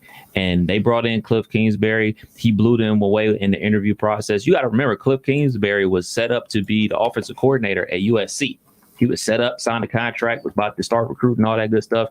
Then he has an interview with the Arizona Cardinals. He blows them away. They offer him a job. He just tells them his plan. He has a man crush on Kyler Murray since he was a high schooler, everything like that. You got to think that's when he was at Texas Tech and everything like that. He was recruiting them there. And now he finally got him. You got the guy that you've been man crushing over since he was 17 years old. Now you got him in the NFL. Do something. So Like, that's why he's on the hot seat. I don't necessarily think it's fair. What do you mean by do something? Because they have done. I mean, they won more games than the year before. Yeah, Kyler Murray took a step forward. But that's what everybody's saying. That's the outside perception. Like, yo, you've been fawning over this dude since he was 17 years old, talking about like, oh man, if he came to Texas Tech, these are the crazy things he would do. And, oh man, if I had him, these are the crazy things I would do. Now that you have him, it's time to win some games. That's the outside perception of it. Like, you put all your chips on Kyler Murray, so produce. Like, you said he was going to be this, you said he was going to be that, you said under your system, under your tutelage, he would excel into this magical quarterback, something we've never seen before. Do it. That's what the NFL people are saying. I don't necessarily believe that is true, but he's the only one out there that thinks like this. So that's why he's under so much pressure. Yeah. Next name up on the list. These next two names are names that I do not believe deserve to be on this list. Matt LaFleur and Brian Flores.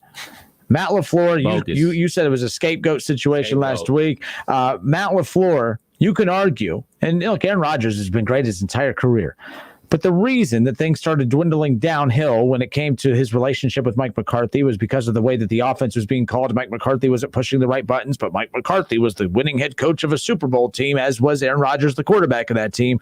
It was just a power struggle. So what they did is they brought in a 12-year-old that was not going to have as much of a power struggle with Aaron Rodgers because it's Aaron Rodgers. But Matt LaFleur pushed all the right buttons. Matt LaFleur, the scheme of Matt LaFleur is what put Aaron Rodgers in that position to win those Super Bowls, to allow the breakout stars like Adams and others to have the seasons that they did. I'm not saying that Matt LaFleur is responsible for Aaron Rodgers' success, but we have seen what bad coaching could do to great players like Aaron Rodgers and Mike McCarthy. So, yes, I think Matt LaFleur deserves way more respect than what he is receiving being on this list. This list goes on to talk about how if the season goes entirely sideways and Jordan Love is the starting quarterback and he's not the guy, Matt LaFleur could be the guy with his head on the chopping block. Horrible. The Packers, in my opinion, have defended, saying I think they're still one of the best well-run teams in franchises in football. This would be a total embarrassment if they moved on from Matt LaFleur for this very reason right here, especially because McCarthy got a little wiggle room when he started. He was a part of the transition from into the Aaron Rodgers era. So I expect that Matt LaFleur should get that same respect. Him being on there is ridiculous. Brian Flores the fact that he's even on this is absolutely ridiculous. They drafted Tua Tagovailoa. The development of Tua Tagovailoa is ultimately going to fall in the hands of Brian Flores, but They knew they were taking a chance on Tua to begin with coming off of that injury. And if it doesn't work out, that's a front office mistake, not a Brian Flores mistake, to be quite honest with you. But you're only as good as your quarterback is. And I don't care how talented they are and balanced they are on both sides of the ball. Unfortunately, Brian Flores, the entire fate of his career in Miami is right in the palms and in the knee of Tua Tagovailoa, and that's just the reality of it. Bogus, not right though. It's bogus, not right. So bogus on both accounts for both head coaches. The thing that LaFleur did, he kind of took the ball out of Aaron Rodgers' hands. They said, "All right, you're wearing down. You're looking like Drew Brees, and you're looking like Ben Roethlisberger at the end of the season." Because you're throwing it too much. We're putting too much on you. So we're going to turn around and hand the ball off to Aaron Jones. We're going to run the ball more. And now, boom, his efficiency went up. His pass attempts went down, but he's throwing for more yards. He's throwing for more touchdowns, but he's not throwing as much. So that small tweak made Aaron Rodgers back into that bad man again. So him getting the blame for all this, which is not on him, it's not his fault. Hey, all right, man, he made a bonehead call by kicking a field goal instead of going for it on fourth down. Okay, but let's not negate all the good things that he did throughout the season. If he falls and takes the blame for this or gets the blame for them having a bad season one way or another, if Aaron Rodgers shows up or doesn't show up, totally bogus. For the Brian Flores, come on, man. Come on. Like, I know it doesn't get talked about. Nobody cares about it until it goes wrong. Special teams. They had one of the best special team units in the NFL last year. They had multiple kickoff returns for touchdowns, multiple punt returns for touchdowns. That's about coaching. That's about coaches coaching his coaches. That's head coaching at its finest when your special teams are that elite. They had a very good defense last year. And like you just said, with the Tua thing, that's a front office move. Not only was Brian Flores the head coach when they decided, like, all right, we're stripping everything down to the bare bones. We're going to get rid of Minka Fitzpatrick for a draft pick. We're going to get rid of this player. We're going to get rid of this player for a draft pick, that player. So they remain competitive. Yeah. And then they had the nerve to win like their last 3 games of the regular season. And the front office was big mad at him and the players because they fell in the draft and everything like that. So he has the respect. And they still got the quarterback that they were targeting from the very beginning. Yeah, he has the respect of the team. And they're playing for him. So if they don't perform the way the front office believes they should perform, they need to look at themselves in the mirror and say, like, hey, man, maybe we shouldn't have took Fitzmagic and forced him to play Tua during the back half of the season. Maybe those couple games that Tua played, if Fitzmagic was in there, we would have made the playoffs. Maybe we would have been 12-5 or whatever the case may be. Maybe that would have went, those couple of those other games would have went in our favor instead of having him come in there as a relief pitcher to try to win these games. So that's bogus. But another reason why I think is I'm kind of off on that because of the way the rookie contract is in the NFL now. They can move off of Tua. If he's not the guy, if they feel he's not the guy, they can move off of him and try to find something else to fix. Well, that's why the argument was to do it this year because the quarterbacks in next year's draft are not good. It's not a quarterback heavy draft at all. Right. It's a bunch of Jordan Loves. So it's like one of those situations where if Tua is not the guy, now you're scrambling. Now you got to look for your next Kirkpatrick again until you could, be bad enough to. So that's always the problem in the NFL is to get the quarterbacks in the draft. You have to be bad enough to pick at the top of the draft. Or you have to spend money in free agency, which, by the way, the Dolphins would be a good landing spot for any free agent quarterback out there. They're just going to have to spend some money as far as that goes. So yeah, Josh Nichols on here says every coach on the hot seat that you've mentioned is directly tied to their quarterback. He goes on to say that, coaching the NFL is like a game of musical chairs with young QBs running around yelling duck. Yes and no. Kind of that. But at the same time, Anthony Lynn lost his job. Well, everyone around here was drooling over the couple games that that Joe Burrow had. Justin Herbert was the best rookie quarterback ever. He had the best rookie quarterback season of all time. Not even close. And Anthony Lynn lost his job. So I get what he's saying, but I don't think it's always tied into that. I think every situation is different. That's why Kingsbury, Kyler Murray had a great rookie year. Took a step forward his second year. And now Cliff Kingsbury heading into year 3 is on the hot seat. That's what I don't understand. I don't think it's just about quarterback. It is about the whole team's success one way or another. So that's why I definitely see what you're saying, but the team's success all rides on the quarterback. But what makes it worse for guys like I think Anthony Lynn, Justin Herbert, you couldn't use the rookie quarterback excuse because he was playing and performing better than these seasoned veterans, and you still missed the playoffs and still lost and still had a high draft pick. So I think that's why he ultimately lost his job. If it was strictly about quarterback play, a lot of guys would keep their job. And I don't think that's the case. If that's the case, then Matt LaFleur's name wouldn't be on here because it's not fair to put him on the hot seat for if the Packers don't play well because you don't have Aaron Rodgers. That shouldn't be on Matt LaFleur. When Matt LaFleur is responsible for putting Aaron Rodgers in the position to win his MVP and for them to be within a game of a Super Bowl the last 2 seasons, 2 of the last 3 years. So I get that. But I don't think that these coaches are. The coach quarterback is always a parallel there. But at the same time, I disagree that that's the case in this situation because if that was only the scenario that plays out to keep your job, Anthony Lynn would still be a head coach of the Chargers and not a no-name taking over who doesn't deserve to be a head coach in the NFL right now. Like, I still don't get the Chargers, decision in That's that. the guy from UD, right? Yes. Okay. So Mike McCarthy, So Lamar Shelley says, is winning the NFC least enough to save Mike McCarthy's job, or do they need to win a playoff game? Look, Cowboys win 13 games this year. That's higher than what I would have given them. I can't wait for our NFL over under here as we head to July, which means we're almost a month away from the NFL season. That's a good question. Is winning the NFC least enough to save McCarthy's job? Yes, I think it is. And if they win this division, it's really, look, home playoff game for sure. Dak Prescott's going to be, if he stays healthy, he'll be an MVP candidate by the end of the year if they pick up where they left off. Although I do think some people really gave a lot of his success last year. They were playing from behind. That's why I was like, okay, his numbers are great, but they are playing from behind. They weren't running. They weren't handing the ball off. They were just gunning it out. Same thing with Joe Burrow and the Bengals. They were playing from behind almost every game, except for the big lead that they gave up to the Colts. It should have been a win, but wasn't because Zach Taylor doesn't know what he's doing. But Joe Burrow's numbers were as big as they were because they were constantly playing from behind, and you're airing it out the whole time, which is why his passing numbers were as high as they were, and his sack numbers were as high as they were, is because you were continuously dropping him back to come back in games that you weren't winning. I don't know how much that's going to be the case next year with Dallas. That defense is much improved, and you're not going up against great Philly's offense is not great. The Giants' offense might be the best you've played in that division, but I don't think it's an elite offense, and we all know how average to below average Washington can be as far as that is concerned. So there you go. All right, we'll step away for a few moments. But Zach Taylor on that list, rightfully so. He also did ask, last one here, what does Zach Taylor need to do to keep his job? I don't think he can keep. He's won 6 games in 3 years. 8 games. They got to win 8. So that means in 4 years you would have won 14 games, and you keep him as a coach? Oofa. You got to win 8. Oof. 8 you can sell. We made improvement as a team. 6-25-1 is the record. I know. I mean, for this season, forget the total body of work. It's going to come down to is the team taking that step in the next direction. But dang, 8 wins ain't even 500 no more. No. And by the way, they're finishing last in this division. And if they don't finish last, is third place in this division good enough to keep you your job? And by how many games are you finishing in third? And how competitive are you? What did you do against your division?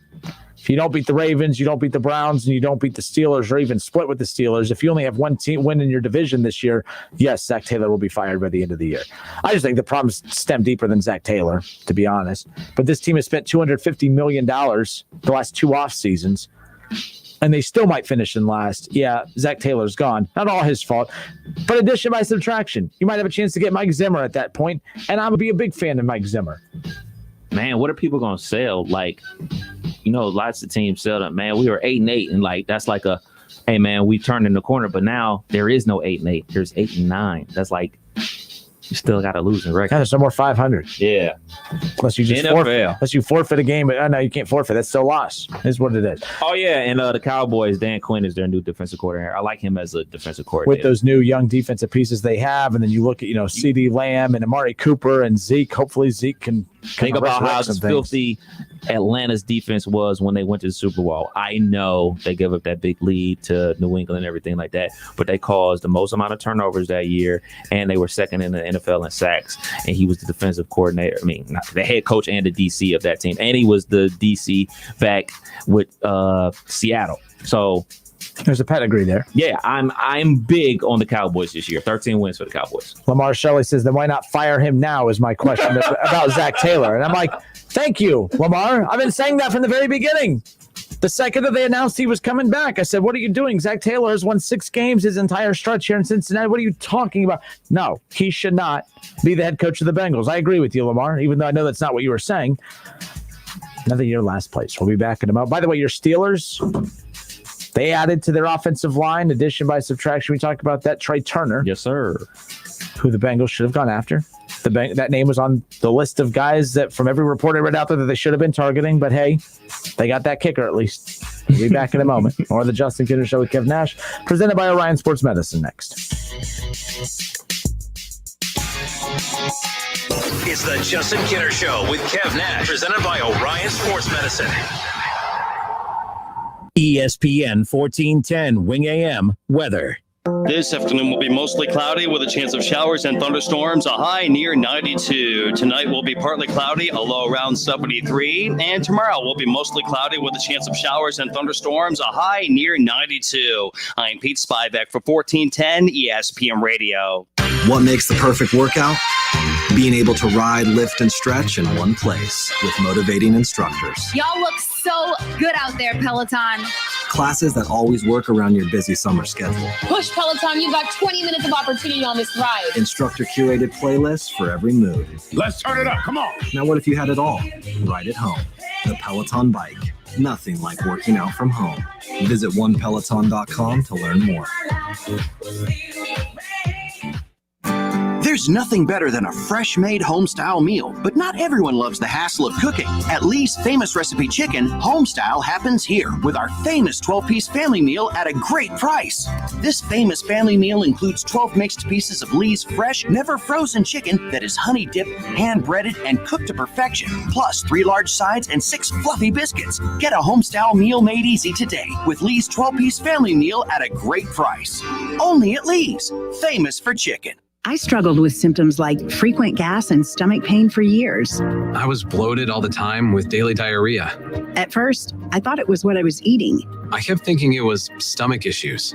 So I did my research and talked to my doctor, and we finally uncovered the truth. It was actually EPI. Exocrine pancreatic insufficiency, or EPI, is a condition where your pancreas is unable to help break down your food. It can lead to symptoms like diarrhea, gas, bloating, stomach pain, unexplained weight loss, and oily stools. And EPI symptoms can be confused with those of other common digestive conditions, like irritable bowel syndrome, Crohn's, and celiac disease. So getting to the right diagnosis meant being more open with my doctor about the severity of my symptoms and how often they were happening. But there's good news. EPI is manageable, so don't wait any longer. Use the symptom checker at identifyepi.com and schedule a visit or call with your doctor to ask, could I have EPI? Sponsored by AbbVie. Don't wait to get a new job. Express Employment Professionals is hiring for more than 35,000 jobs. Find your local Express office at expresspros.com or on the Express Jobs app. Hey everybody, it's Stephen A. Smith, and everyone knows my feelings on Cowboys fans. But really, Justin Kenner, you're a Cowboys fan and a Browns fan? Good Lord have mercy. I don't know what the hell to do with y'all. I really don't. It's the Justin Kenner Show with Kev Nash. Weekdays from 3 to 6 p.m. on 1410 ESPN Radio. All right, we are back. Justin Kenner, Kev Nash with you here on 1410 ESPN Radio. Reds in action tonight, a makeup game against the Phillies. Cincinnati, of course, they're coming off of a weekend split with the Atlanta Braves in a series that I called for a sweep. So we all know the curse of the Kenner is always alive and, thriving in that situation. Don't forget to vote, hashtag vote Winker and hashtag vote Castellanos after you read the lineup tonight. Again, the 2 outfielders for the Cincinnati Reds, they've stayed in the vote. They've stayed in the hunt to be starters for the National League and the All-Star game coming up here in a few weeks. Real quick, here's your lineup for tonight. Jonathan India will get the leadoff spot at second base and bat first. Batting second in left field, future All-Star Jesse Winker. Batting third in the right field, another future All-Star, and Nick Castellanos. In the cleanup spot, how about this? Joey Votto, who will hit fourth and get the start at first base. In center field was supposed to be Taylor Naquin batting fifth, but he got the scratch, and we will see Shogo Akiyama bat fifth and start in center field tonight. Eugenio Suarez and his amazing 176 batting average will bat sixth at third base. Batting seventh and behind home plate tonight will be Tucker Barnhart. At shortstop will be Mike Freeman batting eighth, and batting ninth will be the pitcher Wade Miley. I'm calling it tonight, and it's not a coincidence against the Phillies. We saw last week Joe Girardi, manager of the Phillies, Kev, who pulled the whole, Max Scherzer against Washington. Here's my hot take for tonight. We saw him continuously have the check from the umpires, for the foreign substance check from the umpires on Max Scherzer, because Max Scherzer was just fanning him and lining him up and knocking him down, basically. He was doing it his way because he felt that there was something going on. Mm-hmm. But we all know that it's because the pitcher was just totally dominating his guys and he was trying to throw him off his rhythm. Perfect scenario tonight. We've seen him do this in Joe Girardi. Wade Miley is a pitcher that doesn't waste any time between pitches. Right. When he's rolling, when he's on it, has a good rhythm going, he pitches, gets the ball back, squares up and goes and deals. He doesn't walk around. He doesn't kick at the dirt. He doesn't have to readjust too much. If he's pitching well tonight, Joe Girardi will call for at least 2 substance checks himself. I said that last week, that this was smart of managers to do this, to use it to their advantage. Wade Miley is the perfect pitcher to do that against. I'm calling at least 2 checks tonight requested by who should have been the Reds manager, Joe Girardi, who was in the finalist, by the way. It was Joe Girardi and David Bell as finalists to be the Reds manager. David Bell got the rub, but that's besides the point. 2 checks tonight on Wade Miley. I'm calling it. I'll be watching. So will we? Well, I won't be watching. I'll be listening because I also have YouTube TV, so I can't watch the Reds. But I can listen to it on 1410 Wing AM. There we go. Good plug. We'll be back in a moment.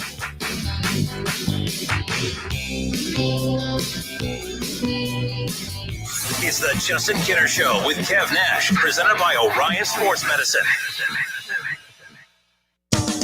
The City of Moraine's Star Spangled Boom is on Sunday, July 4th.